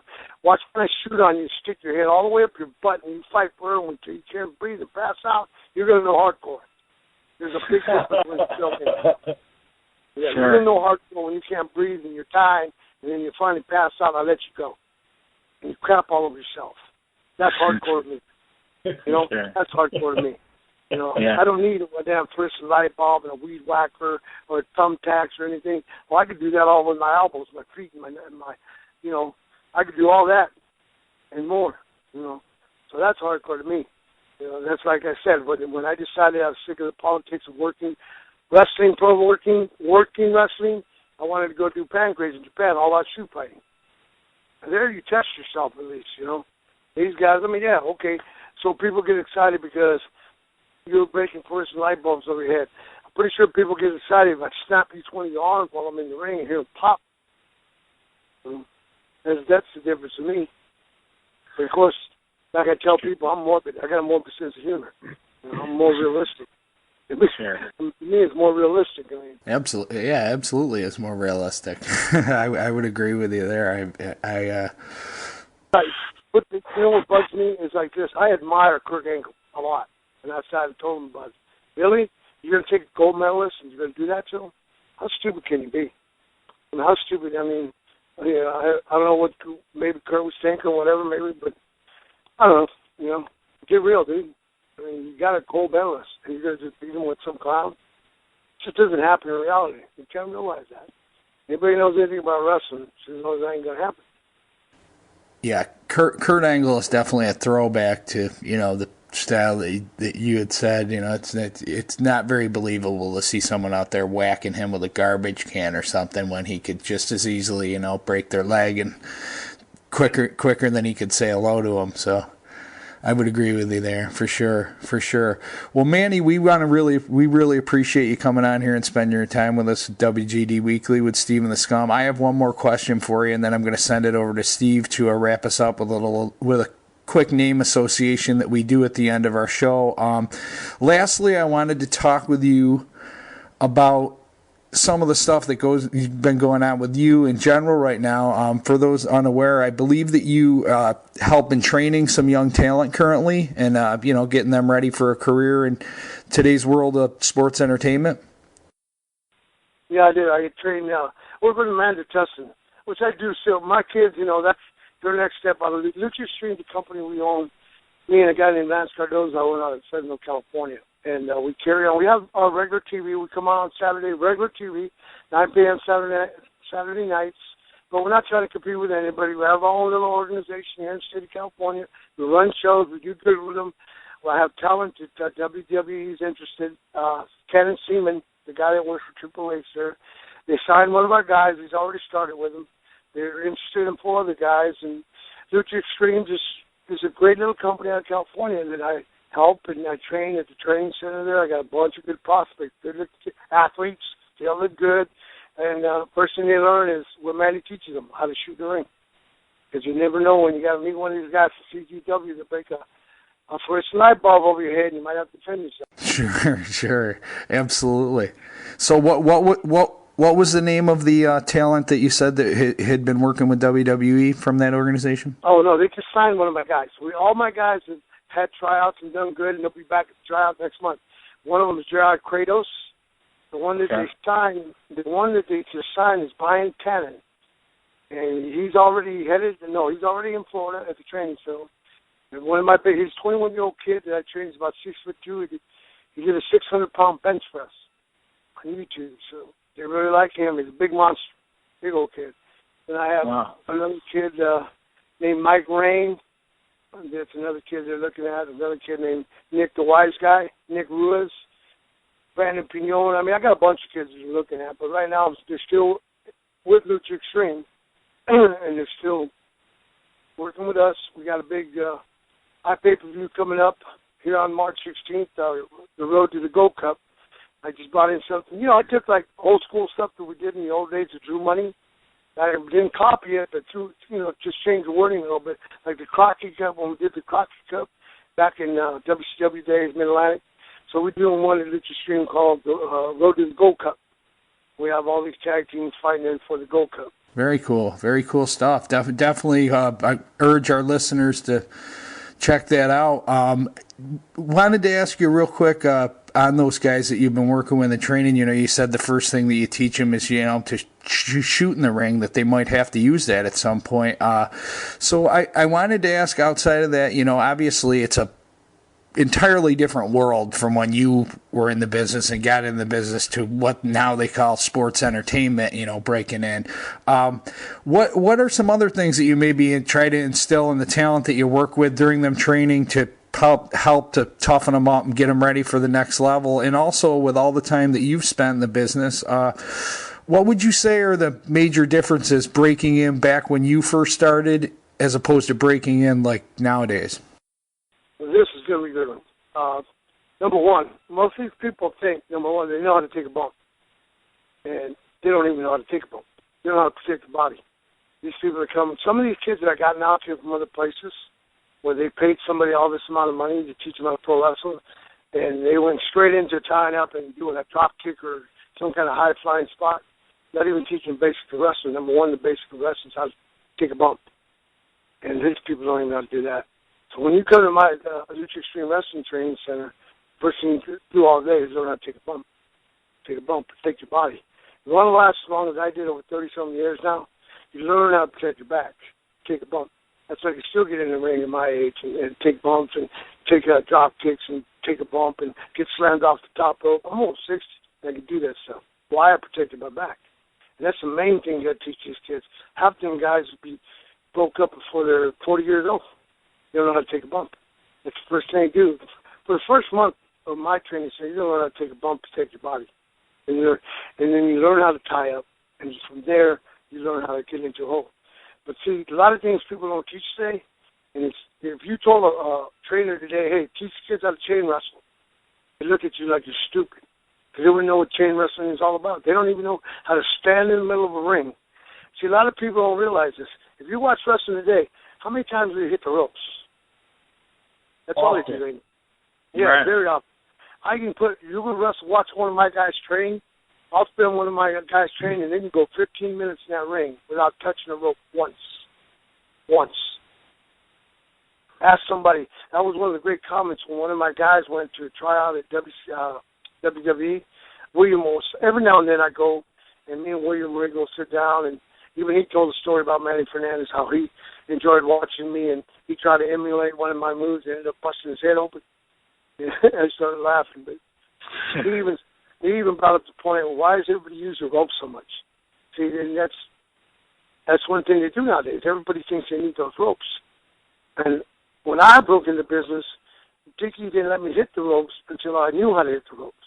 So I virtually had to learn how to work in a circle, just like I did as an amateur wrestler, because if you look at an amateur wrestling match, they're square, but they got a circle around it. And you learn how to work in a circle. So that's what my kids learn. They learn how to stay in the middle of the ring, work in a circle, and work in and out of holes, train wrestling, in and out of holes, top wrist lock, hammer lock, back to top wrist lock, arm drag, hip, all in a circle. They could do all that without going outside that circle. And ask somebody else to teach that, and they couldn't even get near that. They can't even get near that. And that's why when my kid went down and signed they signed him from the last year and went down to WWE Training Center in Orlando. Bill Vermont, Terry Taylor were in there. Like I told you, if it wasn't for me, Terry Taylor wouldn't even be in the business. Mr. Brian Tanner went down there and showed him something, and when he said something back, they both looked at him and said, "You must be one of Manny's boys." He said, "Yes, I am." There you go. They know. And it's like this. For most people, earlier when I trained people, earlier into R-Truths and, Booker T and all them, and some other people that I trained in the business, when somebody asked them, who trained you? Because they were, R-Truth's pretty good. When he was pretty good when I trained him. So was Chris Hamrick and all them. And when they asked him, well, so who trained you? They said Manny Fernandez. Those guys were like Homicide and Oki. When they said my name, they said people would back off. They were just like, whoa. Well, they're going to know that they're going to know that if you got trained by me, those guys that you're talking to know how to defend themselves very well. Very well. They're not going to put up with your crap in the ring. It's very interesting. Across the whole world of sports, regardless of which sport you play, the players with the most ability to play fundamentally sound are the ones that are going to be your best players. The guys that listen, that can take coaching, not only good students, but you teaching them the right things. Of course, learning how to take a bump first. You got to protect yourself and stay safe at all times. So kudos to you for that. And like you said, there's a lot of wrestling schools out there that you need to be careful of. So good job on teaching your kids the right way to become a pro wrestler. Right. I appreciate that. But, it's the way I was brought up in the business. That's what I was taught. What I was taught is taught to them.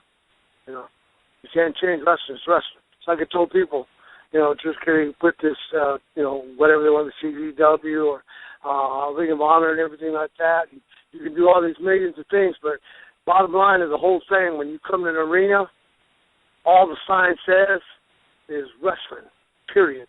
That will never change. That will never change. No matter what you do with it, the sign will always say wrestling. So when you get in the ring and know how to wrestle, then it'll be believable because people believe in it. Sure. Well, it's good to hear that people are being trained that right way still, and you wonder sometimes because there are a lot of differences, and that was a fantastic answer. I appreciate it. To close out, Manny, again, we thank you for your time here. It's been fantastic. A thrill for us to have you on with us on WGD Weekly. Going to throw it over to Steve. He always closes us out here with a little segment that he does. He's going to ask you a couple different names that you, I'm sure, cross paths with. So, Steve, you want to take it away? Absolutely, Scum. Thank you. And thank you, Manny, for joining us again here at WGD Weekly. We're going to do our name association, where similar to the Scum's 3 R's, we're always looking for just a funny story here down the road. So let's start out with a guy we always start out with here on our show. We usually name Andre the Giant and Dick Murdoch as our first two guys. I'm going to skip Dick Murdoch this time because you had such great stories for us already. Let's get your thoughts on Andre the Giant. I'm not sure how many times in your career you two crossed paths, but let's have a good Andre the Giant story. Oh, my God. I crossed up. Oh, my God. Did you have to bring that up? I was a junior. I was my junior year at West Texas State University. Oh, and that's when Dickie and them finally got me to hanging around with them and commit so I can, kind of get the inside look at pro wrestling about, because they really wanted me to start getting interested in it. And so one day I have a college that had a little Formula Trans Am, T-top Formula Trans Am. So Mulligan and Murdoch were at the office there in Canyon, Texas. And they called me at the door and told me I had to go pick up somebody at the airport, Amarillo Airport. I said, cool. Okay, no problem. I'll go pick him up. So here I go to the Amarillo Airport, and my little Trans Am was about, Canyon from Amarillo is about 25 miles. That's where West Texas State is in Canyon, Texas. So I did 25 miles drive to the airport. And I got to the airport and I called him up. I went to the payphone and called him up and said, okay, who am I supposed to pick up? He said, Andre, you can't miss him. I said, Andre the Giant? Yeah. I said, how the hell are you going to get my little car? I can't put that man in my little car. Are you guys nuts? I can't put him in the Trans Am. He's supposed to be 7'4". And when I knew about pro wrestling back then, I didn't believe that the Giant was really a giant. I just said, oh, they're just saying that. Well, when I was waiting for him at the airport, he was a giant, all right. When I saw him walking through that airport, I said, oh, my God, how am I going to get this guy in the car? I said, oh, God. So finally I got him, and I walked up to him, and I said, introduced myself, and the first thing came out of his mouth, okay, boss, we'll go to the liquor store. I looked at him, and I started walking with him, and I go, he called me boss. Why did he call me that? So I had to take the T-top off to get him in the passenger side. His hair, He was a bug to them. Couldn't get his head in.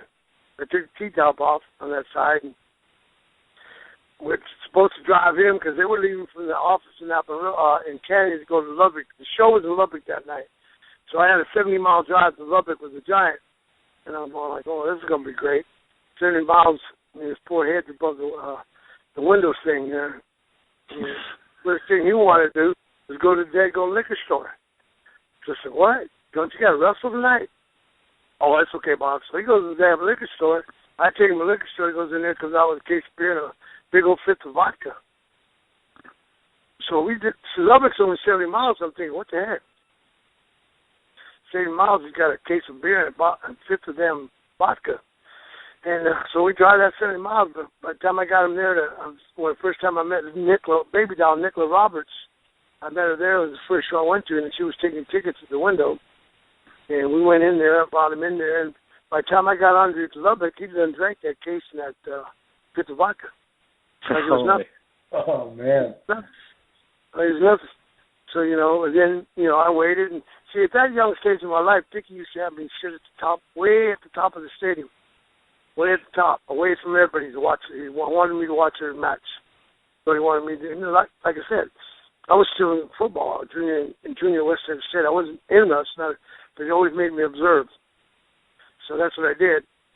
And after the matches, I had to wait on the Giant, get ready and everything. So to my surprise, I drive the car around the back to pick him up.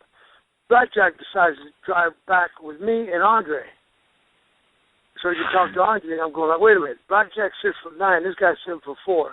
How the hell are we all getting in the car? And ended up Blackjack driving the car, me stuffed in the back with all the beer so I could hand it forward, and Andre on the other seat. And this time we have 3 cases of beer and 2 fifths of vodka. Going back to my apartment, Mulligan's apartment in Amarillo. It was unbelievable. Those 2 Giants in my car, me stuffed in the back of my own car like a suitcase. That's my first time I met Andre. It was a blast. And we went back to the apartment, and him and the Mulligan were playing cribbage for money. I don't know if you guys remember the game cribbage, but we're all drinking, and they're taking shots. And, of course, I was the college kid, and Andre first met him, and he's giving me shots of vodka in a drinking glass, which to him was a shot glass, I guess. And I'm drinking shots of, them with shot glass only so high, but this was drinking water glass. And he'd fill it up and made me take a shot of that. And I got so drunk. When they were playing games, the cribbage game, I fell out of the chair. I was that drunk. And I don't know what happened when I tried to sit back up in the chair. I just remember Blackjack Mulligan hauling up and punching the Giant right in the jaw. Bam! He hit him so hard, the Giant rocked back in his chair. And then his big old head he's got, you guys remember that head? He rocked back up. He had this great big grin on his face, and all he could say, we fight now. Boom! He hit Blackjack. And, brother, I'll tell you what, they tore this daggone apartment up. They ripped it from wall to wall. I don't know if they're serious. What a fight. I got so scared, and I guess with all the commotion and noise, I was so damn drunk I couldn't stand up. So I kind of fell over to try to get out of the way, and I made it out the front door. And as I'm crawling on all fours, trying to stand up, I could see the cops coming into the parking lot of the apartment complex. So they figured I was the person causing all the noise because I couldn't stand up. So right away snatched a hold of me and put my hands on the hooded car, and I'm trying to, in my own drunk voice, I'm trying to say, "Do Giants party," or "Do Giants party." And you're looking at me like, yeah, whatever, you're drunk, causing all this commotion. But about the time they're going to handcuff me, they have a little off fence, kind of privacy fence in front of the front door of the apartment complex. You can't see it.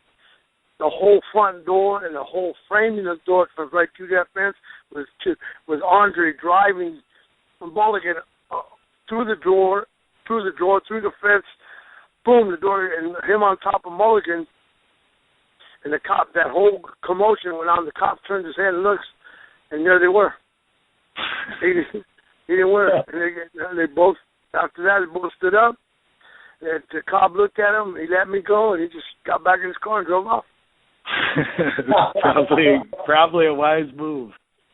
Yeah. Oh, man. I can only imagine the commotion those two guys going at. They probably tore that place up in 2 seconds. Oh, they did about $3,000-$4,000 worth of damage in that apartment complex, that little apartment alone. But to me, that was, I thought, now in the profession, and then I was just, playing football. I thought it was crazy, but now being in the business, to me now, it would have been fun. It was great to hear a name you mentioned earlier, only very briefly, so I jotted it down. I wanted to come back to it. Tell us a little bit more about Ray the Crippler Stevens. Oh, my God. Ray, I'll tell you the greatest thing about Ray is Ray was one of the toughest individuals. Like I said, I met a lot of tough guys when I started the business. And before I got in the business, I saw these guys as respectable guys because they stood up for themselves and believed in what they were doing. They believed so much in what they were doing. See, like I said, I wasn't in the business, so they believed so much in what they were doing, they would fight for it. Those are the kind of people you look up to. No matter what people said about the business, they believed in so much and so hard that they put their life on the line for it. Basically, put their life on the line for it. That's why I respected them. That's why I started turning my views about pro wrestling. First, I didn't have much of it. That's fake. I didn't have much of a view on it. I didn't care about it. But I saw how these people would stand up for it, and I started, taking interest in it. See, but Ray the Crippler Stevens, oh, my God, it's one of the toughest bow-legged guys I've ever met in my life. He must have got it from doing rodeo, I don't know. Because I met him through Dickie Murdoch again. Him and Dickie used to be teams in healing. They used to heal. Whatever, bull rope and a calf rope, and I don't know what they call that roping thing, roping in rodeo. He was, Dickie was head, and he was the heel guy.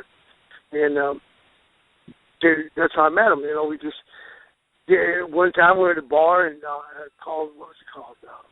Whiskey Rivers in Amarillo, and it was me, Dickie, and his girlfriend, and Ray, and Terry, and Vicky Funk, and we're all out there, and Dad's and acting silly and carrying on. And I remember some guy said something to Ray Stevens, some cowboy, I guess, come on, thinking he was a tough cowboy. Said something wrong to Ray Stevens. Next thing, within 3 seconds, he was already spitting all his teeth. I said, holy Christ, this guy's a pretty tough little guy. But no, Ray not only was a tough individual and believed in the business so much, he's one of those, like, when I finally got in, if you said something about the business, I'd fight you too. I'd knock your ass out too. But Ray was just great worker. The timing, when I was in Florida, I started getting my push when they sent me there. My timing wasn't as good because, I was more, if I got lost, I just shot on you and took you down, so it didn't look like I made a mistake. Well, of course, if you did that to some of these older veterans that are there to get you over, they freak out. They freak out and they say, oh, he's a shooter. But they didn't realize that I was just trying to cover up for my mistake. I could do that where a lot of guys that didn't have that amateur background couldn't do that. And I had that, so if I made a mistake, I right away shot on you and took you down. Then I went back to what I had, where I was working at. So my timing was kind of off on that, so they brought in Ray.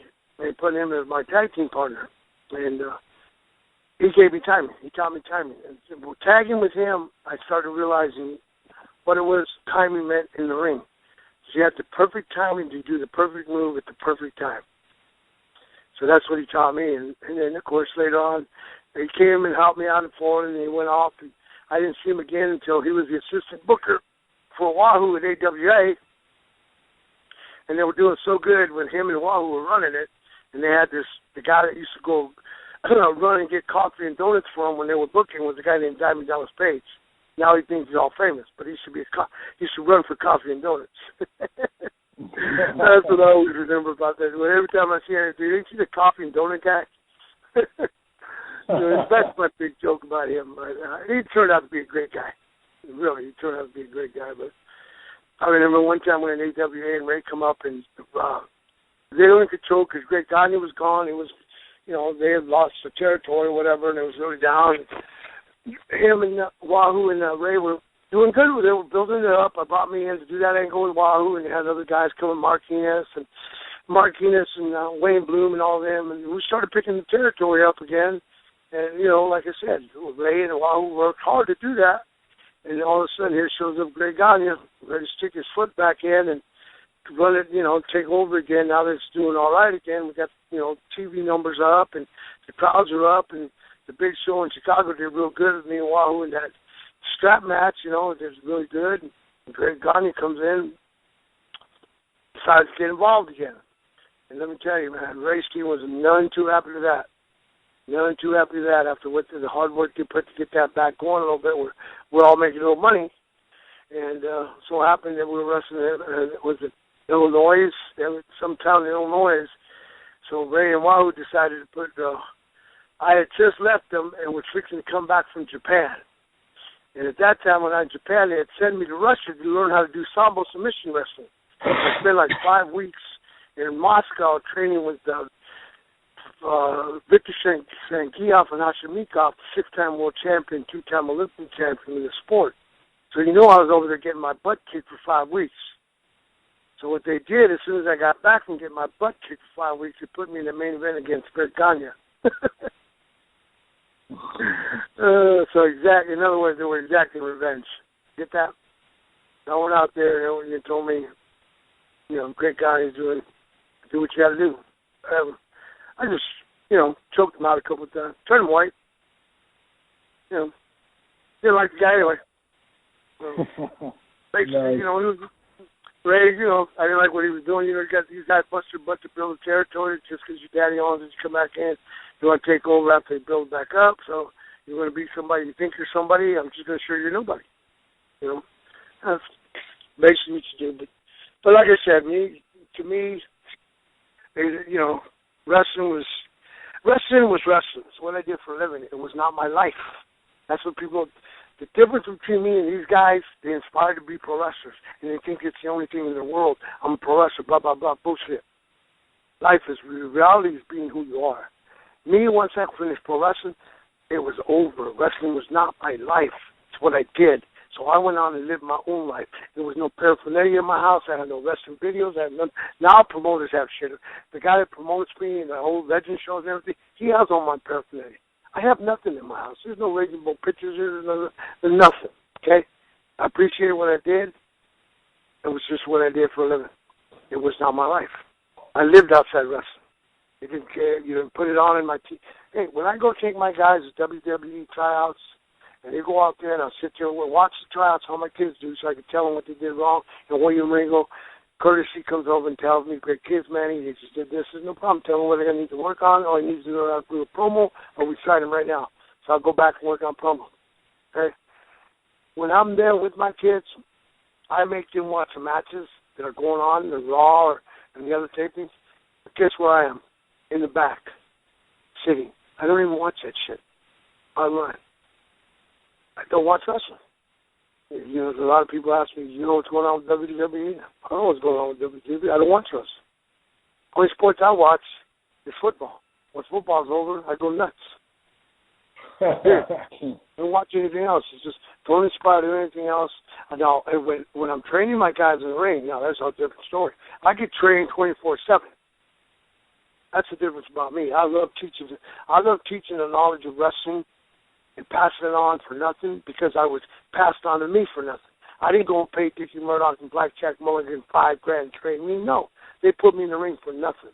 They gave me all that, and I became all that and made millions at it for nothing.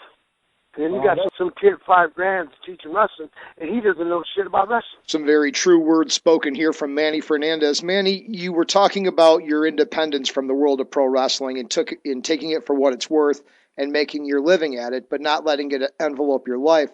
Well, there's another guy out there that kind of worked the same territories you did, in the Mid-Atlantic territory to be specific, and that's Ricky the Dragon Steamboat. He was also known to not be a guy that let wrestling dictate his life and certainly made plans to do things outside of pro wrestling, whether the promoters wanted to or not. So tell us a little bit about your thoughts on Ricky the Dragon Steamboat. I played very briefly when I came to Mid-Atlantic, and I used to go to the gym, Steamboat's gym, and work out and talk to him. When I talked to Ricky Steamboat, I could see he had the same vision I did, I guess, vision or the same outlook I did about molesting. It's something because I knew because of my PTSD at a young level when I came back from Vietnam that I would never work 9 to 5 for anybody. And if I did, I'd never be able to make a living because I'd be fired every job I got. I knew right away that I'd be fired every job I got. So that's why I went back into football. And, I spent 3 years in the NFL. I thought the longest for a guy my size, 6'2", that was even a miracle to make the team back in that era, in the 70s era. You know what I'm saying? But now it's a lot easier for guys my size to do it. But like I said, my vision about pro wrestling was just, it was a way to make a living without people telling me what to do, basically, telling me what to do. And Ricky Steamboat, when I met him in Mid-Atlantic, I liked him right off the bat, and we got talking. So basically, I knew that he was leaving because Dusty took the book, and he was bringing his own crew that he thinks would get him over. See, Steamboat's already over, big time, in the Carolinas. Him and Jay Youngblood were all big, but Steamboat was over by himself. So that Steamboat staying there when Dusty took the book over was eventually be a no-no because that would be no space for Dusty because Steamboat would take most of the heat no matter what. He'd be still over so strong. And Dusty, he would take up more of Dusty's area, well, whatever. Getting Dusty over.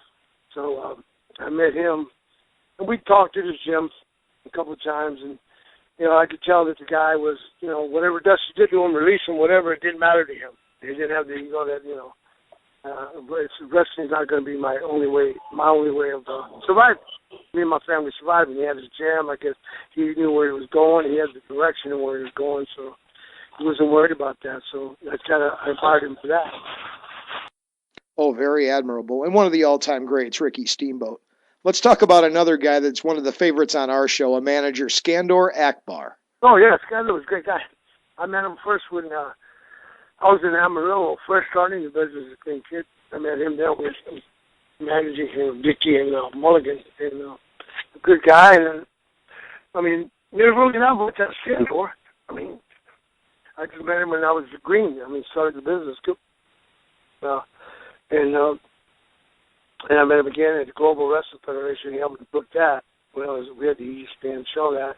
That's when I had JBL and Booker T and Stevie Ray, Bobby Duncan Jr. Him booked that for ESPN. And much to tell about it. Skandor, really, we just got along. It's just we had mutual respect for each other. That's about it. And he had ideas, I had ideas. That's about it. I had ideas differently than him because to me is I love, like, if you ever go to LuchaExtreme.com and watch other matches, you're going to see air. There's no space between my wrestling. You're going to see somebody get hit, you're going to believe he got hit. I don't leave room for air. I make it, my guys are trained to make it look so believable that it looks like you're killing them. Half the guys are like this. See what you guys don't get, and I'm going to tell you the honest to God truth, is half the people that wrestled me in my career were afraid to death of me. Because I had Playboy Buddy Rose come up to me one time. You remember him? Oh, yeah. I had to work him one night, and he told the promoter he was so scared of me. I said, why is he scared of me? And it bugged me. He bugged me. I wrestled Wahoo, Ronnie Garvin, some of the guns in this business. Everybody says, you're so for real scary. Well, isn't it what it's supposed to be?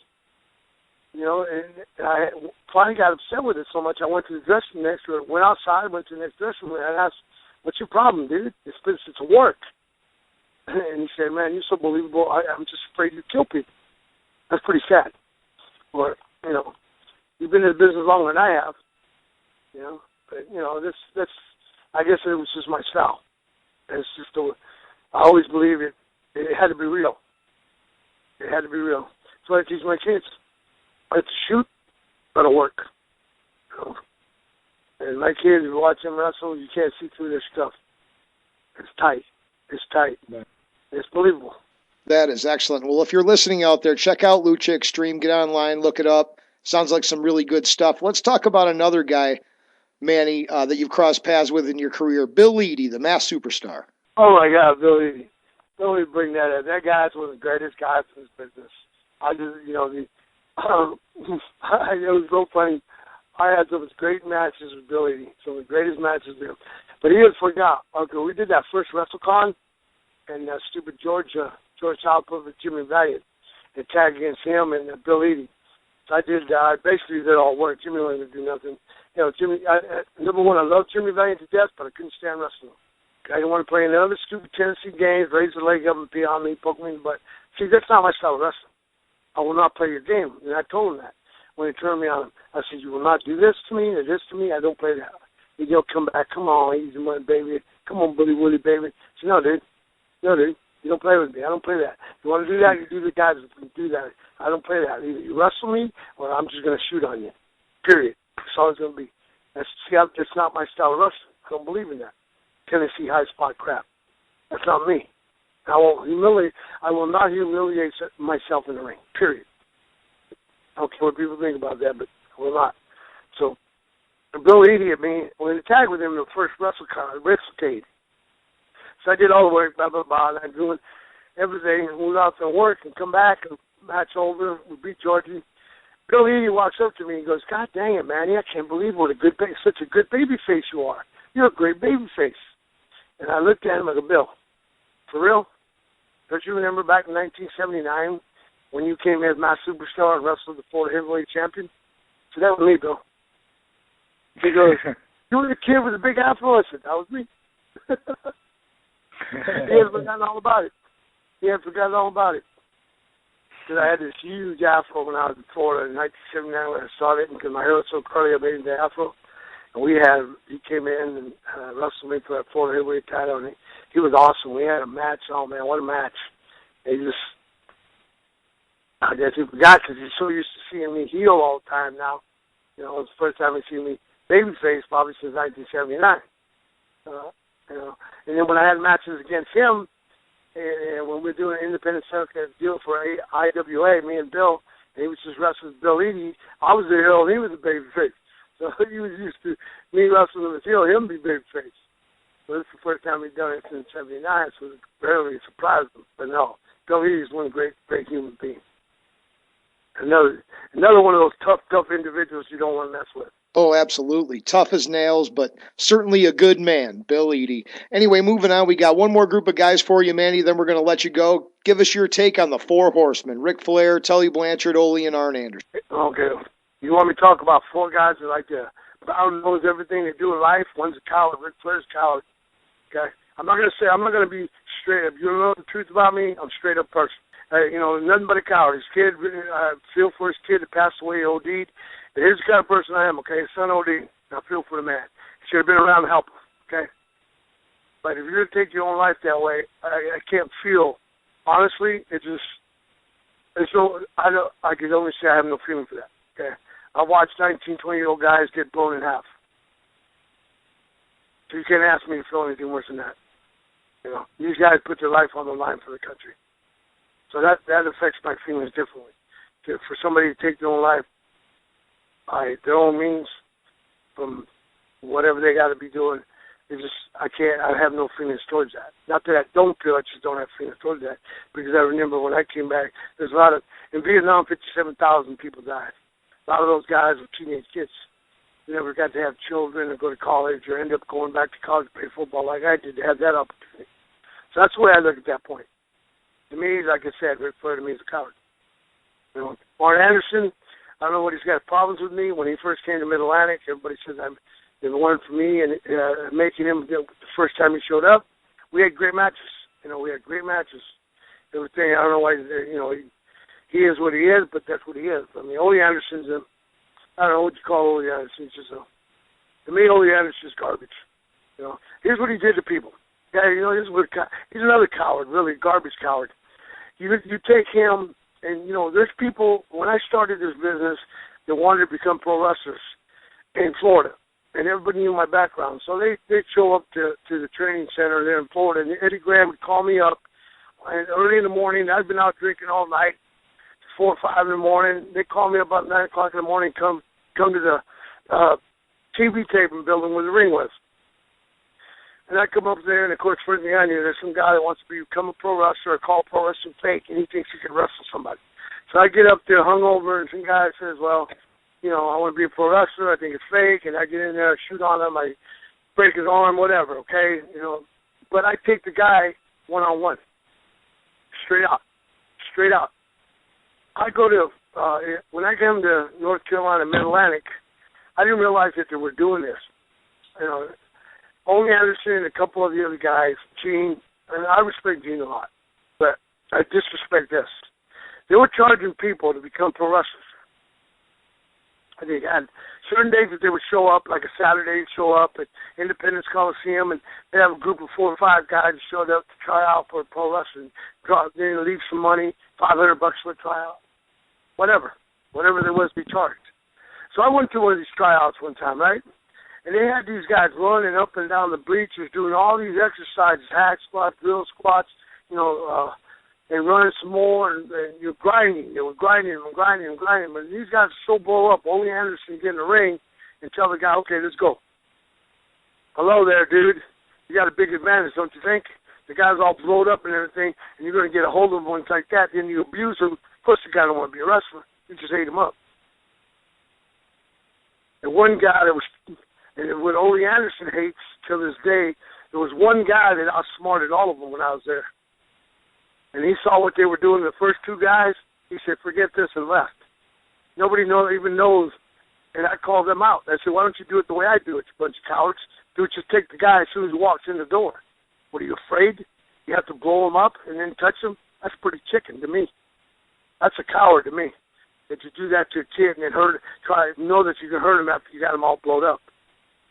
But this one guy named Terry Allen was so smart, he said, forget you guys, and left. Magnum was the guy that was smart enough to see what these guys were doing and left. And, that's what the deal was there. That's what I think about them. Tully Blanchard's the biggest coward in the world. I got stabbed 8 times trying to save his life in San Antonio, Texas.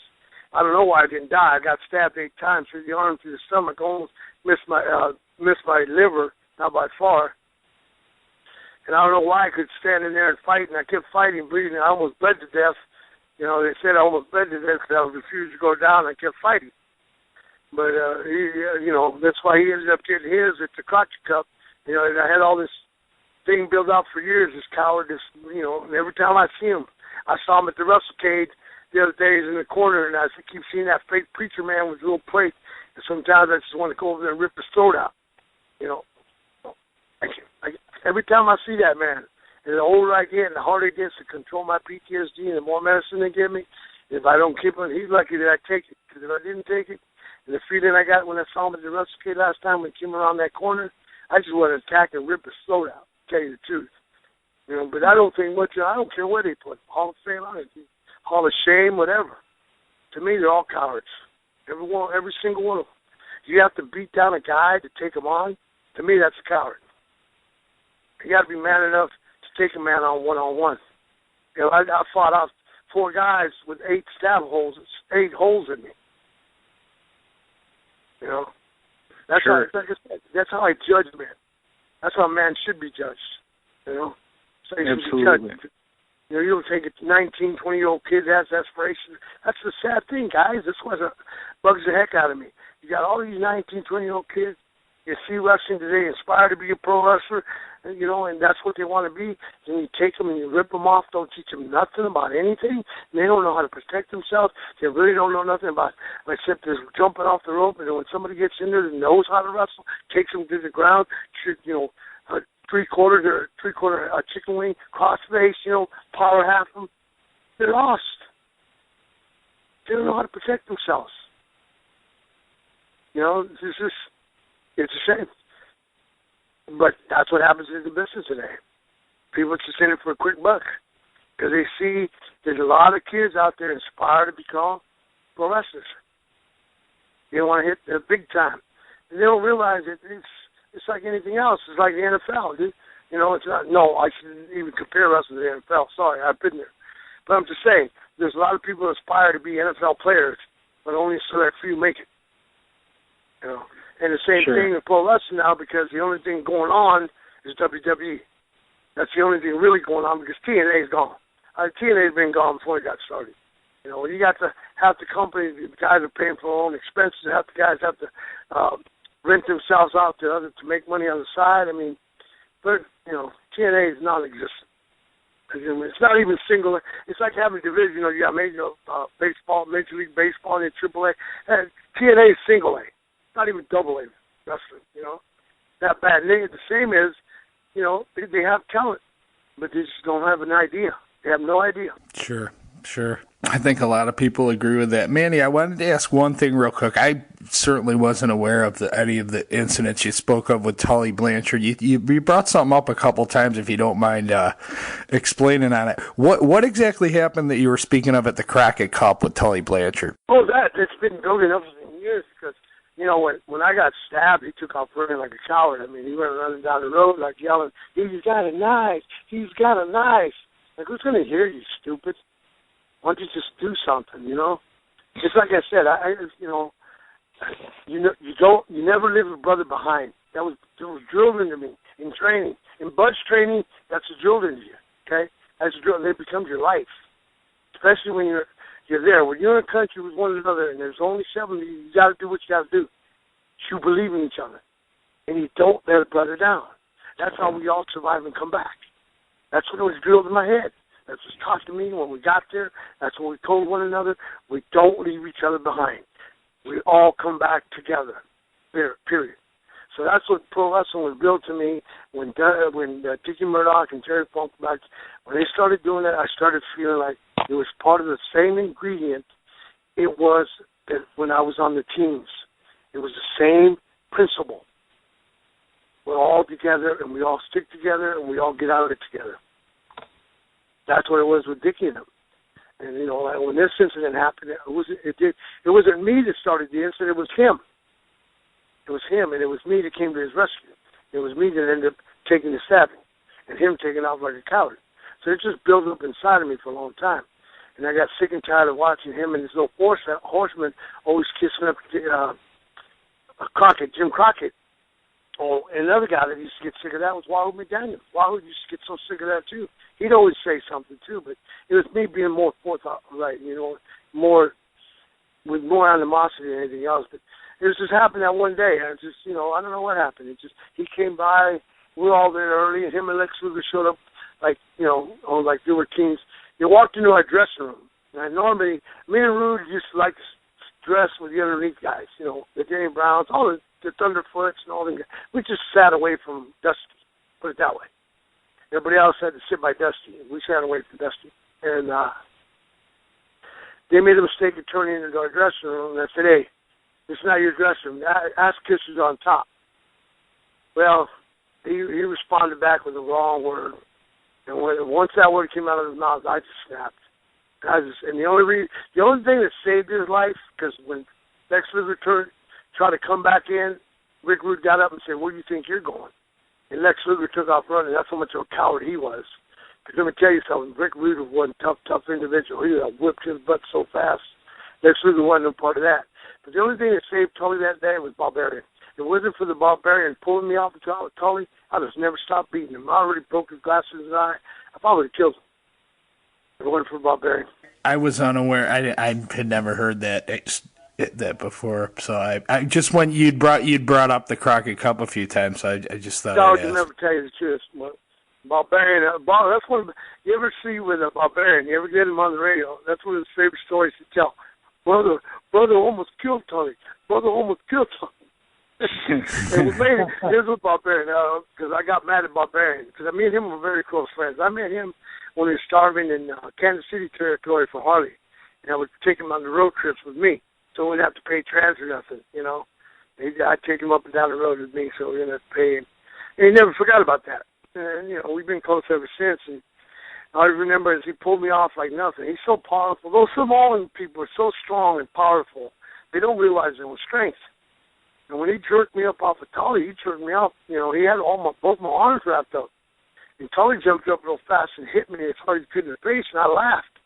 And Barbarian threw me down. He snatched Tully and he said, "You nuts hit, brother," when I have him. I thought he was going to kill him for hitting me. And he let him go, and I got up, and Barbarian held me down and said, "I'm going to get you." Of course, he didn't, but he almost died himself. But it's just, anybody that knows Manny Fernandez, they know who I am. Some of the toughest guys in pro wrestling tell you I have more respect for him because of who he is and how he stands up for himself than anybody in his business. It's just, the only way you can impress me is, be a man. Be a man. I mean, stand up for something. That's it. That's the way I've always been in my life. I mean, I'm not going to change who I am, but I know it makes a lot of people mad and a lot of people standoffish because I tell the truth. And I'm not afraid of the truth. I mean, I'm not afraid to go anywhere in pro wrestling. Everybody don't like what I said. They can see me in convention or something, come up and do what you got to do. Sure. Well, no need to apologize for that. We certainly respect that. You were saying, I think where I beeped off or I lost you there, you were saying, we were talking that you were saying the Barbarian, and then you had said you were in Dusty's little office there. So I think we got cut off. And I was in the doghouse again. I was always in the doghouse in Mid-Atlantic. Always. Just because I didn't do anything their way. I mean, the way Dusty liked it to be done, that's the way it had to be. Like I said, the Four Horsemen, followed. I think one of the greatest things that I've left out is, me and Wahoo used to get so mad, we got the territory so hot, we actually were kicking WWF. They were WWF then. We're kicking their butt in their own backyard. We go to the Meadowlands, and, of course, it was me and Rick Rude against the Road Warriors, and, me and Rude and the Warriors, or me and Rude and Rock and Roll, we carried the cards. But, especially in Minneapolis against, the Rude and the Hawk and Animal, they're all fun there, and we had great matches, but, and Wahoo McDaniel one time got sick and tired of, the BS too. One time we were at the office there and saw it, and he got mad. Crockett came out of the office, and here they all come out of the office, and Wahoo yelled out, "Jimmy, don't turn that corner too hard. You might break all their noses." I started laughing. A lot of us got fed up with the crap. And, like I said, people start getting fed up with Dusty's crap too. Eventually, it grows on you. Sure. That's when I started not really caring about us. One of a really dear friend of mine that I met real early in my career in '79 was Jimmy Garvin, and his wife Precious. When I started out there, Steve Kern, me and Jimmy, and Stanley and Brian St. James was a crop of rookies coming in. Well, the crop of young guys they had in Florida made that territory so hot because all of us kind of could work our tails off, We all had charisma and fire and everything. We carried that territory pretty good with young guys. He was loaded with young guys. Like I said, we hung out together, and everything. And one time, when Rude had left, the incident with Rude leaving, here's the incident when Rude left. He'd already told me what was going on. That's what I said, how close we were. He had called me, he said, "You mind?" I said, "I want to talk over the phone. I need to see you." I said, "Sure, what do you want to, I'll meet you there, whatever." So we got up together, and he told me what was going on about the WWF deal, and so I told him, "Dude, you're in this business to make money." That's what I was told. And this is a better move for you and your family, and do it. Why are you going to tell them nothing? I said, "So? Don't tell them nothing. What? No big deal to me. You don't want to say nothing? Just go. What am I going to do? I ain't going to stop you. You're your own man. Do what you got to do." So, he did his thing. Of course, when I showed up that night, we were supposed to wrestle Rock and Roll Express. Independence Coliseum's completely sold out. It was supposed to be me and Rude against Rock and Roll, R&R against R&R. And of course, it was only me.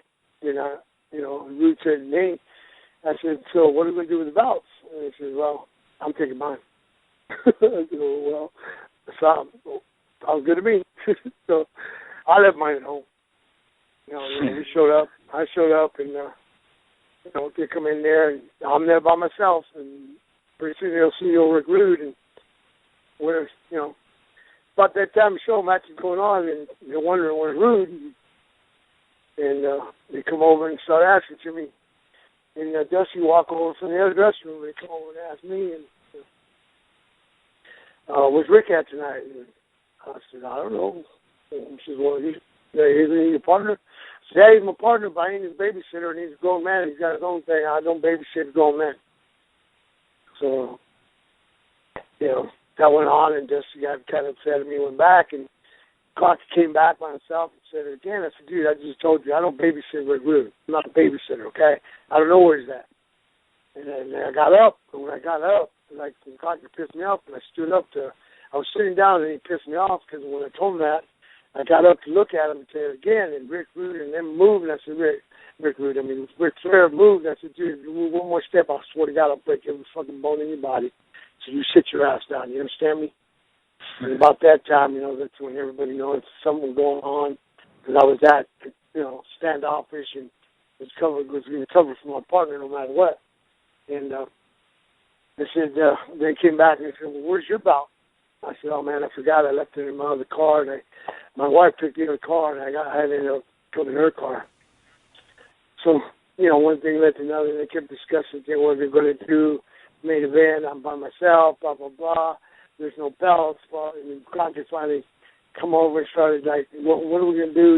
If you guys are planning on keeping the belts, it's okay if that's your attitude. We'll make some new ones. So I finally went, well, make some new ones, because I'll tell you what, nobody in this room could beat me anyway. So if you're going to try that, let's do it. So, went on, we just covered it up some way, and I knew things were going to start getting bad for me. So, like I said, I already had Japan at home.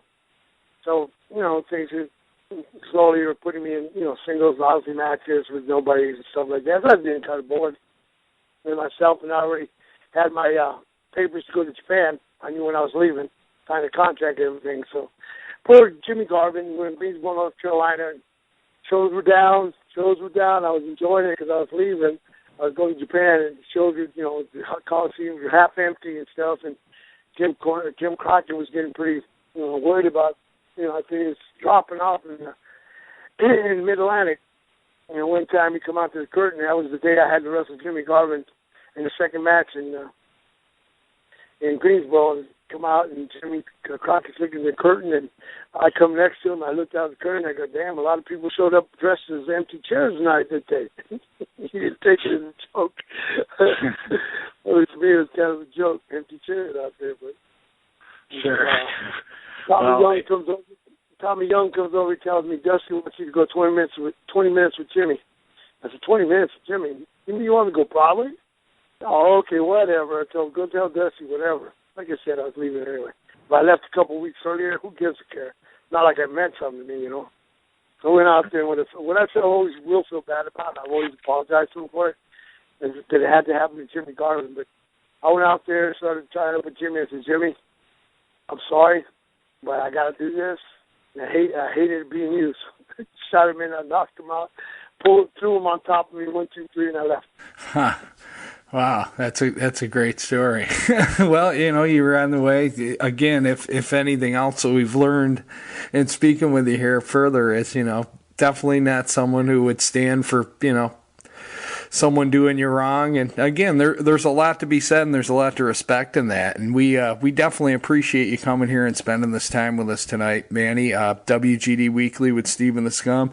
Always welcome back. It was a pleasure having you on the show. Great stories. I was saying to Steve and our communication here while we're on the air, that Blackjack Mulligan, Andre the Giant story, maybe one of the best ones we've ever heard on the program, if not the best. So, just fantastic stuff. You realize how dangerous it would really be if it was two strangers. Yeah, sure. But, hey, I wanted to ask before we let you sign off here, will we be seeing the Raging Bull over on the East Coast anytime here coming up this spring or into the summer that you know of? Oh, I got so many friends back there, been bugging me to come back there. I think the closest I'm going to come. I hopefully go to Virginia Beach here soon. The Homicide and them. My boy Homicide. Sure. No, God, that guy, I couldn't have had a better, I don't know. I trained him. He's like a son. And this guy, he just takes care of the old man all the time. And I just remember one time, I'll tell you another funny story, real quick. When Terry Taylor was booking there for TNA, and he would call me because Homicide was there with that Sean Hernandez guy, and Homicide got tired of carrying the guy. Obviously, he's carrying the guy. Sean Hernandez, he can't even work. I don't know why he didn't even have him there. It was a waste of time. He trying to draw money, but Homicide is his own person. What I respect a lot about Homicide is a lot of me and Homicide. He's his own person. He'll stand up for what he believes. He'll fight you. He'll fight you to death on it. So, they were having a deal, and I got a call from Terry Taylor, and I asked him, well, what's the problem? He said, just do me a favor and talk to Homicide. Talk to your boy for me. So what he's doing is just talk to him, tell him to calm down. He has him get all, some people, when people bring up your name, he thinks you're saying something bad because everybody always says bad things about you because they're scared of you. And if he's around, he gets offended by it. Well, it wasn't a bad thing. It was just that R-Truth does the 380 flying burrito to honor me. Homicide did the flying backhand to honor me. And a lot of guys that trained by me have a little bit of something they want to use, like Brian Tannen, the one that just signed, taking a little bit of my kick and the flying elbow with him. That's what he wanted to learn That way he can use something on me in the ring. So Homicide did that one time at AJ Styles. And he hit it, I guess it was too stiff. And it kind of hurt AJ a little bit. So AJ came in the dressing room and said, I can't believe what you're doing. What do you think you are, man? You're not Manny Fernandez. He really, I don't think he was mean in that sense, but Homicide took it wrong, I guess, and he went after AJ. I was going to kick his butt until he stopped him. So that's what it turned out being, you know. So I called Homicide and asked him, so what happened? I got a call from Terry, told me, tell you to calm down. And so what I basically told him is, Homicide, don't be like me.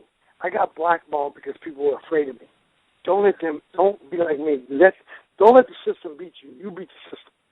I let it beat me along forever till I wised up. I said, and people were scared and they got blackballed, Manny Fernandez, he'll kick your butt, whatever. That's how scared people got. So I would tell him that, and he said, look, Pops, he called me Pops. He said, I had to represent. So what do you mean represent? What are you talking about represent? I know, in a sense, I know what he meant, but I said, wait, I thought it went deeper than that. So he said, no, AJ was saying something like he was trying to degrade my Pops when he brought it up like, you ain't Manny Fernandez, like Manny Fernandez ain't shit. That's what he took it as. AJ Styles was saying I was shit. I wasn't shit.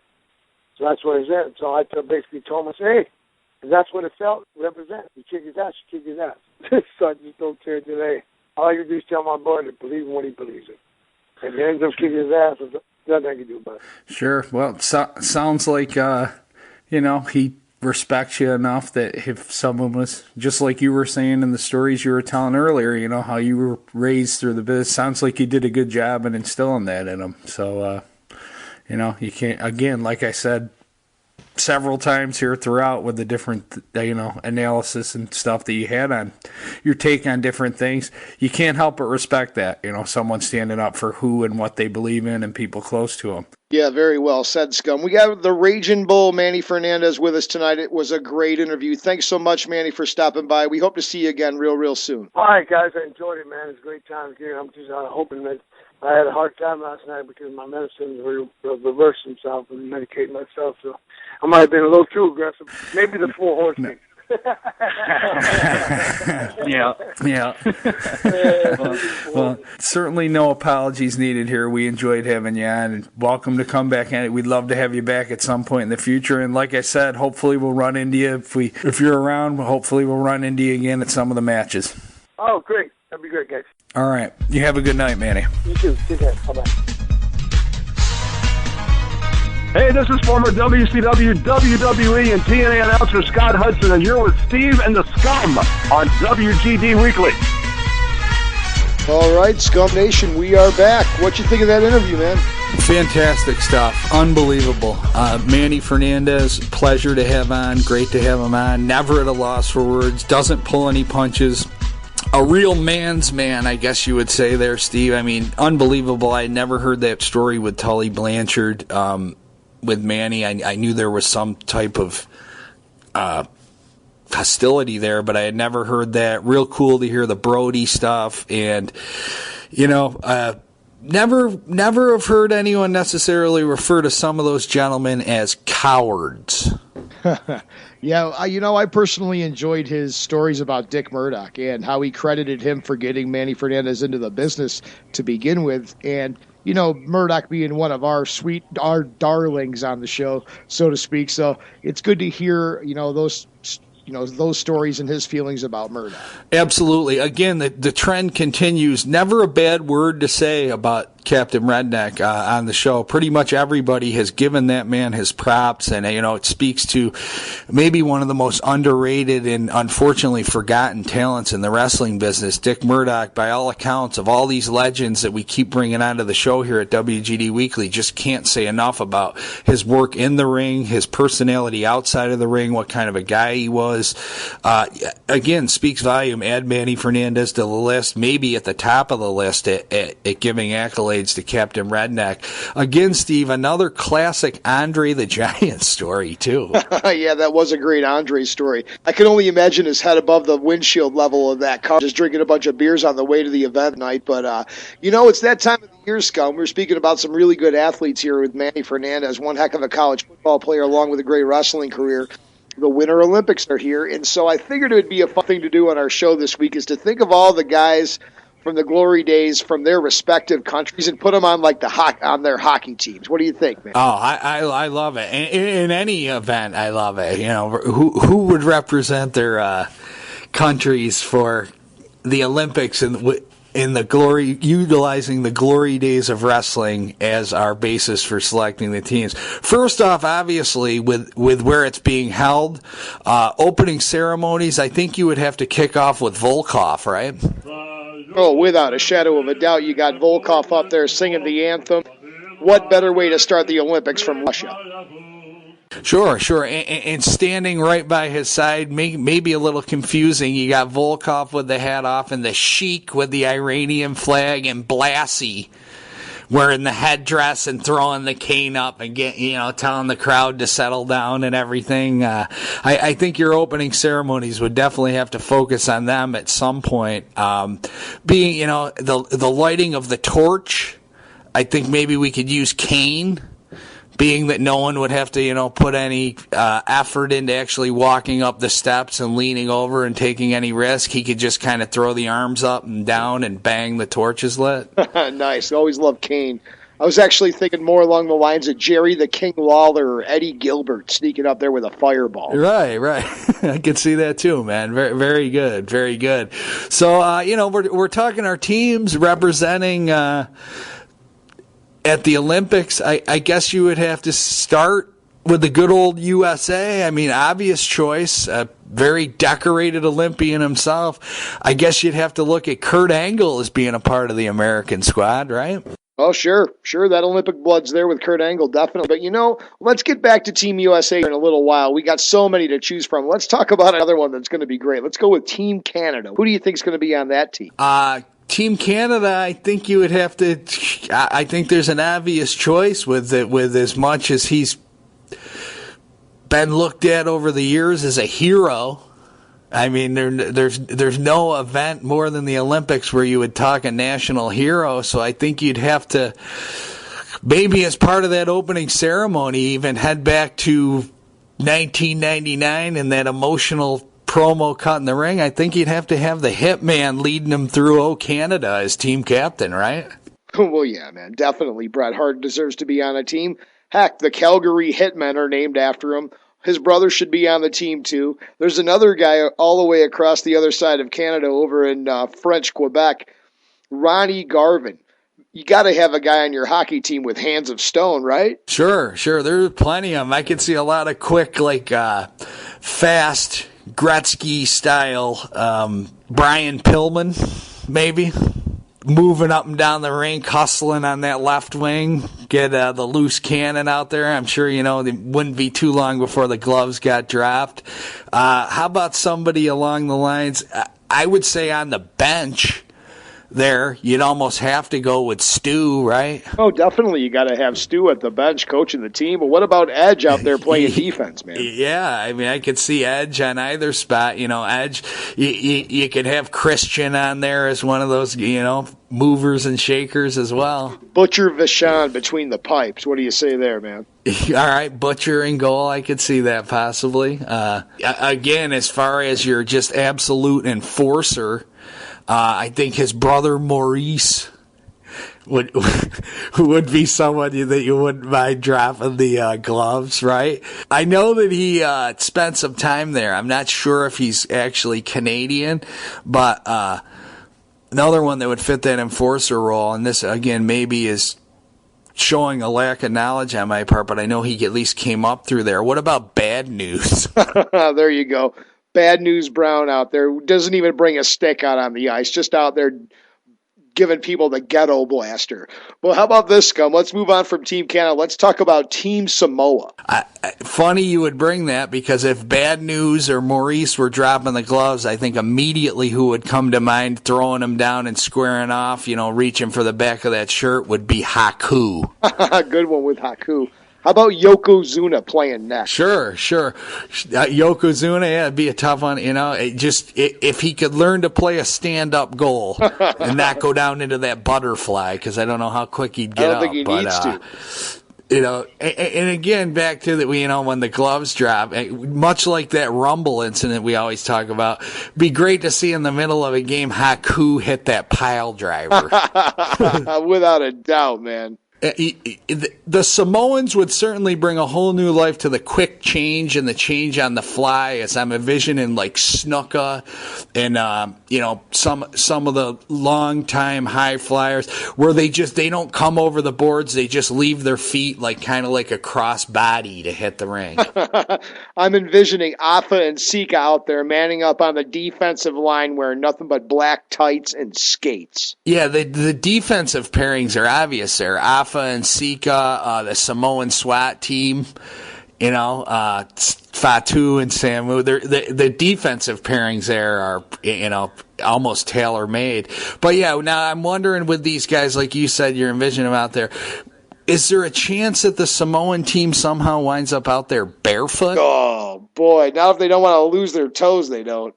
Let's move on from the island of Samoa to deepest, darkest Africa. I don't think too many teams in Africa could put together teams, but we can certainly put together one from the continent. How about a starting lineup of Abdullah, Kamala, and Akeem, the African Dream? I was just going to say, I'm envisioning that team's jersey to be like that one that Akeem used to wear, with the picture of the country on the back. Right. Another classic pairing, you could have the Headhunters as a pairing on D there, those guys that kind of looked like a mini Abdullah. Obviously, the doorman on that team would have to be Kim Chi or Friday, because otherwise, you'd wind up with Kamala in the box the whole game. Right. How about a guy that hails from South Africa, and we often forget, how about Colonel De Beers? Yeah, De Beers. That'd be interesting to see how he meshed with the rest of that talent.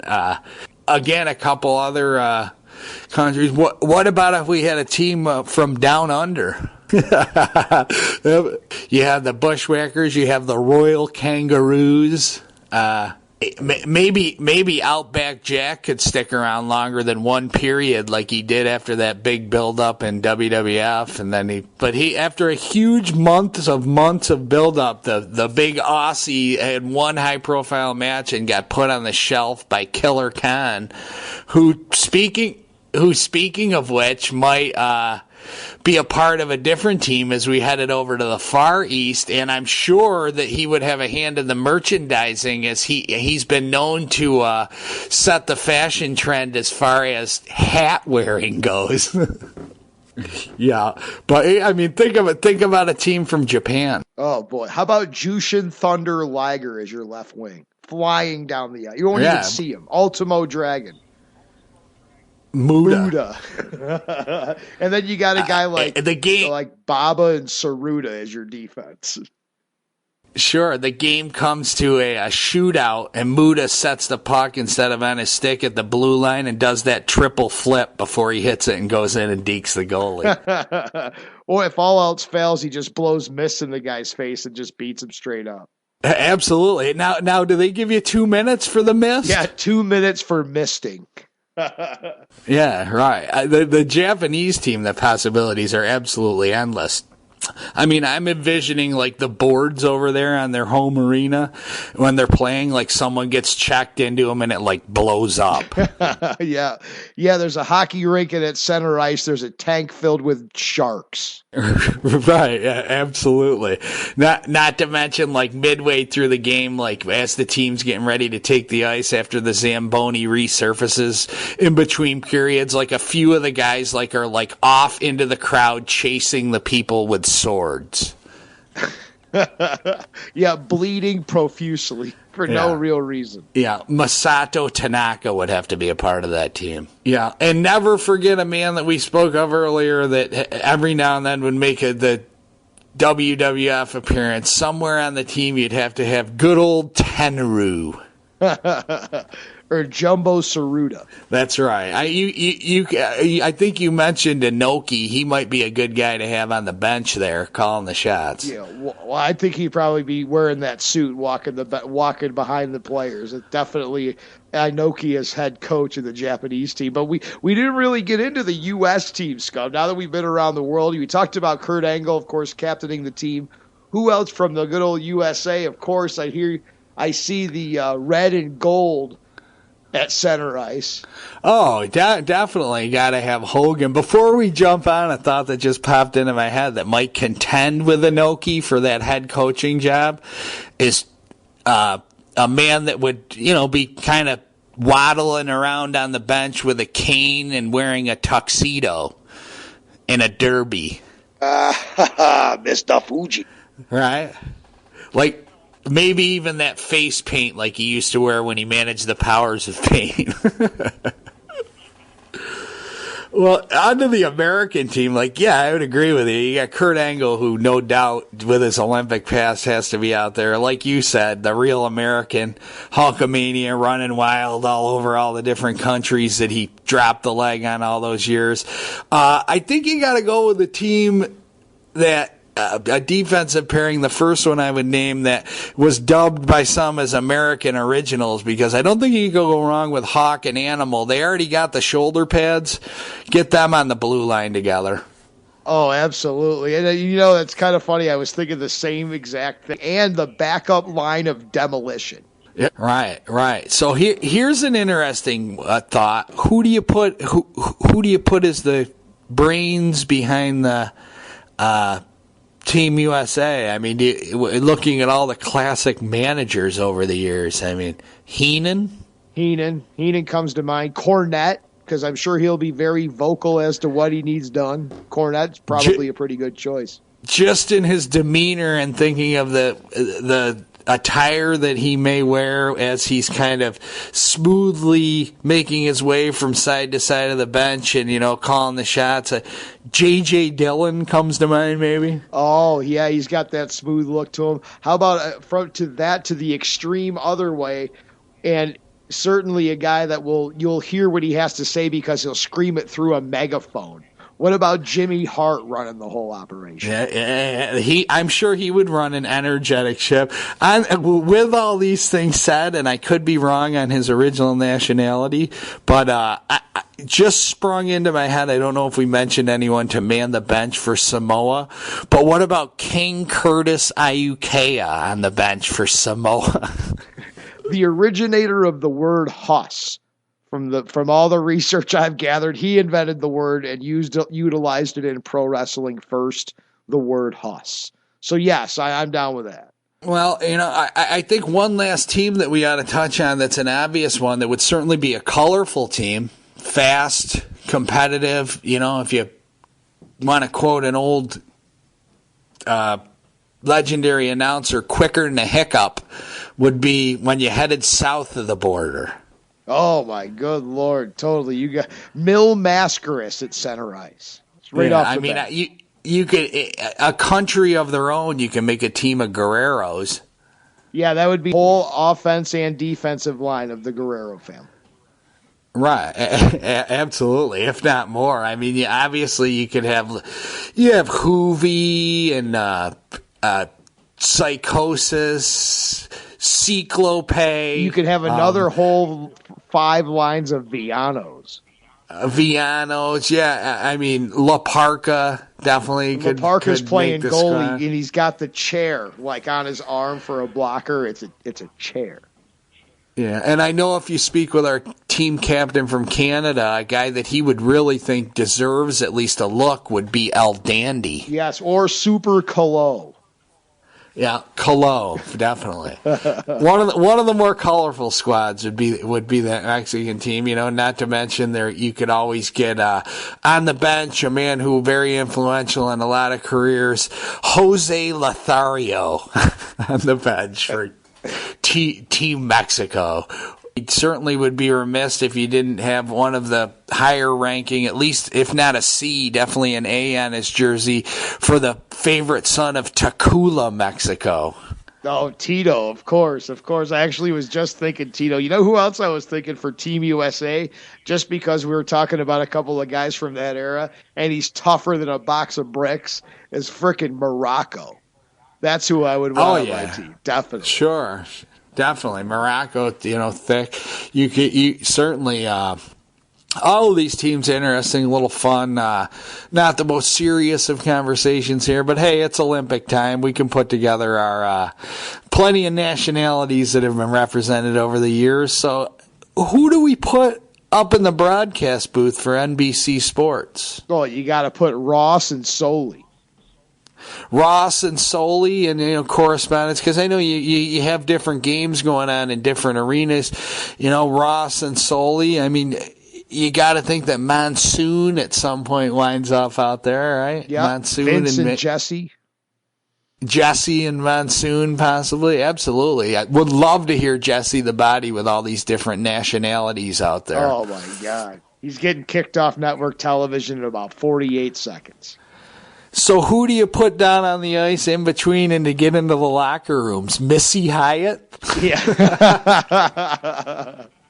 Missy Hyatt and way, way back in the day, a mulleted Eric Bischoff. Yeah, well, I just think it seems like nowadays they always have the good-looking, the hot female announcer down there getting the scoops. And I always think back to Missy Hyatt getting chased around by Hanson back in the day. But another one I was watching not too long ago, some old Raws from 97. You could have Missy Hyatt in there and Sonny in there. I saw a pretty humorous spot the other day where Sonny was doing the interviews backstage and like the Hart Foundation, and Owen and Brett kicked her out of the locker room, and then she went into like the Bariqua's locker room and they were like all over her.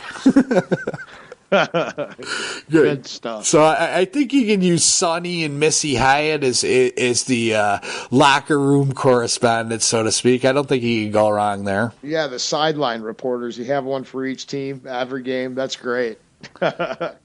No, yeah, a couple other announcing teams. You get like Shivani and David Crockett. Yeah, absolutely. Shivani, Crockett. Hey, maybe a little home job here, but let's get Scott Hudson on the team. Speaking of which, a great coach for Team USA, Bill Watts. Yeah, the cowboy. Yeah, he would take no prisoners. That's for sure. No, he'll fine you. That's right. It's like an amateur sport. There's no money involved. I don't care. You pay. That's right. Yeah, no money exchange other than in fines. Moving along here, before we end with our Olympic talk, I think it's obvious who would be put in charge of the off-ice training for Team USA with the fantastic work that has been documented over the last year or two across the internet. I think that you would have to have the team getting ready to go into battle by doing a little DDP yoga, Steve. Oh, yeah. Good segue, man. I can't wait. I look forward to it. I look forward to your visit down here to snowy Atlanta. I know we had some bad weather this past week, both myself and where you are in the world up in North Carolina. So it's good. It'll be great to see you in person. We'll go ahead and do a little bit of a show for the future. We got DDP coming up in 2 weeks.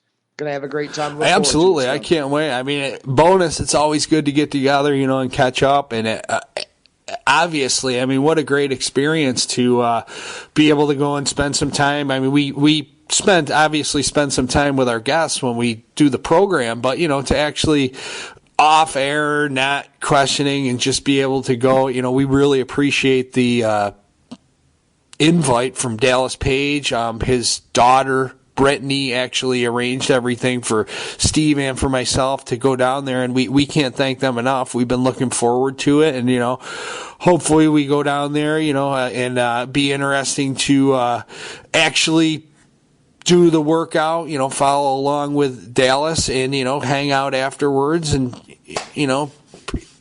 just soak it all in. I mean, I can't wait. What a great experience. What a great opportunity. We can't thank them enough for inviting us down to their house. And, we will be back 1 week from next Sunday with a fantastic new interview with Dallas and all the details of our trip to the accountability crib.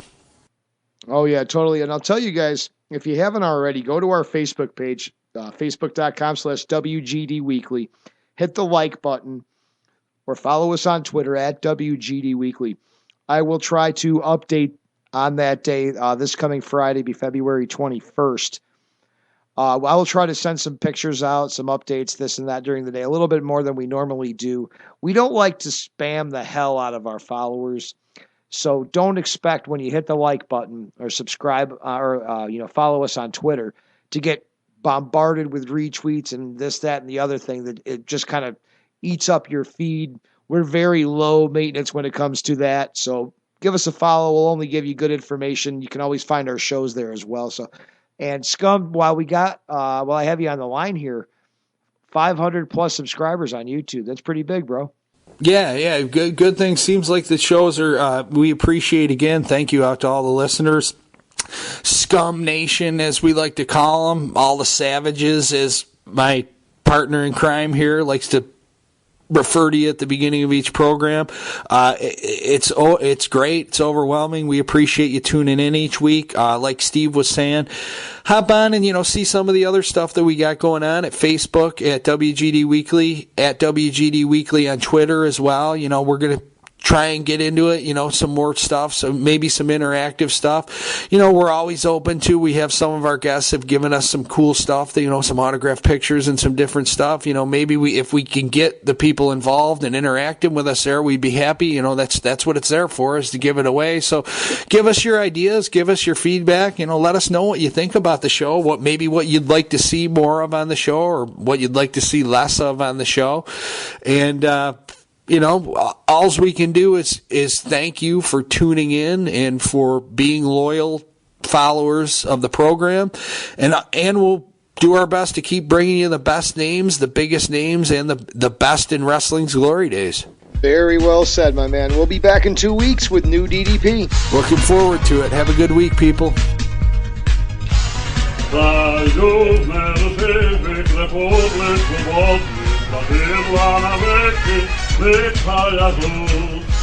Zasługuje słodny, wywoli narodów, Dyny Boguski, Sowiecki Sojusz.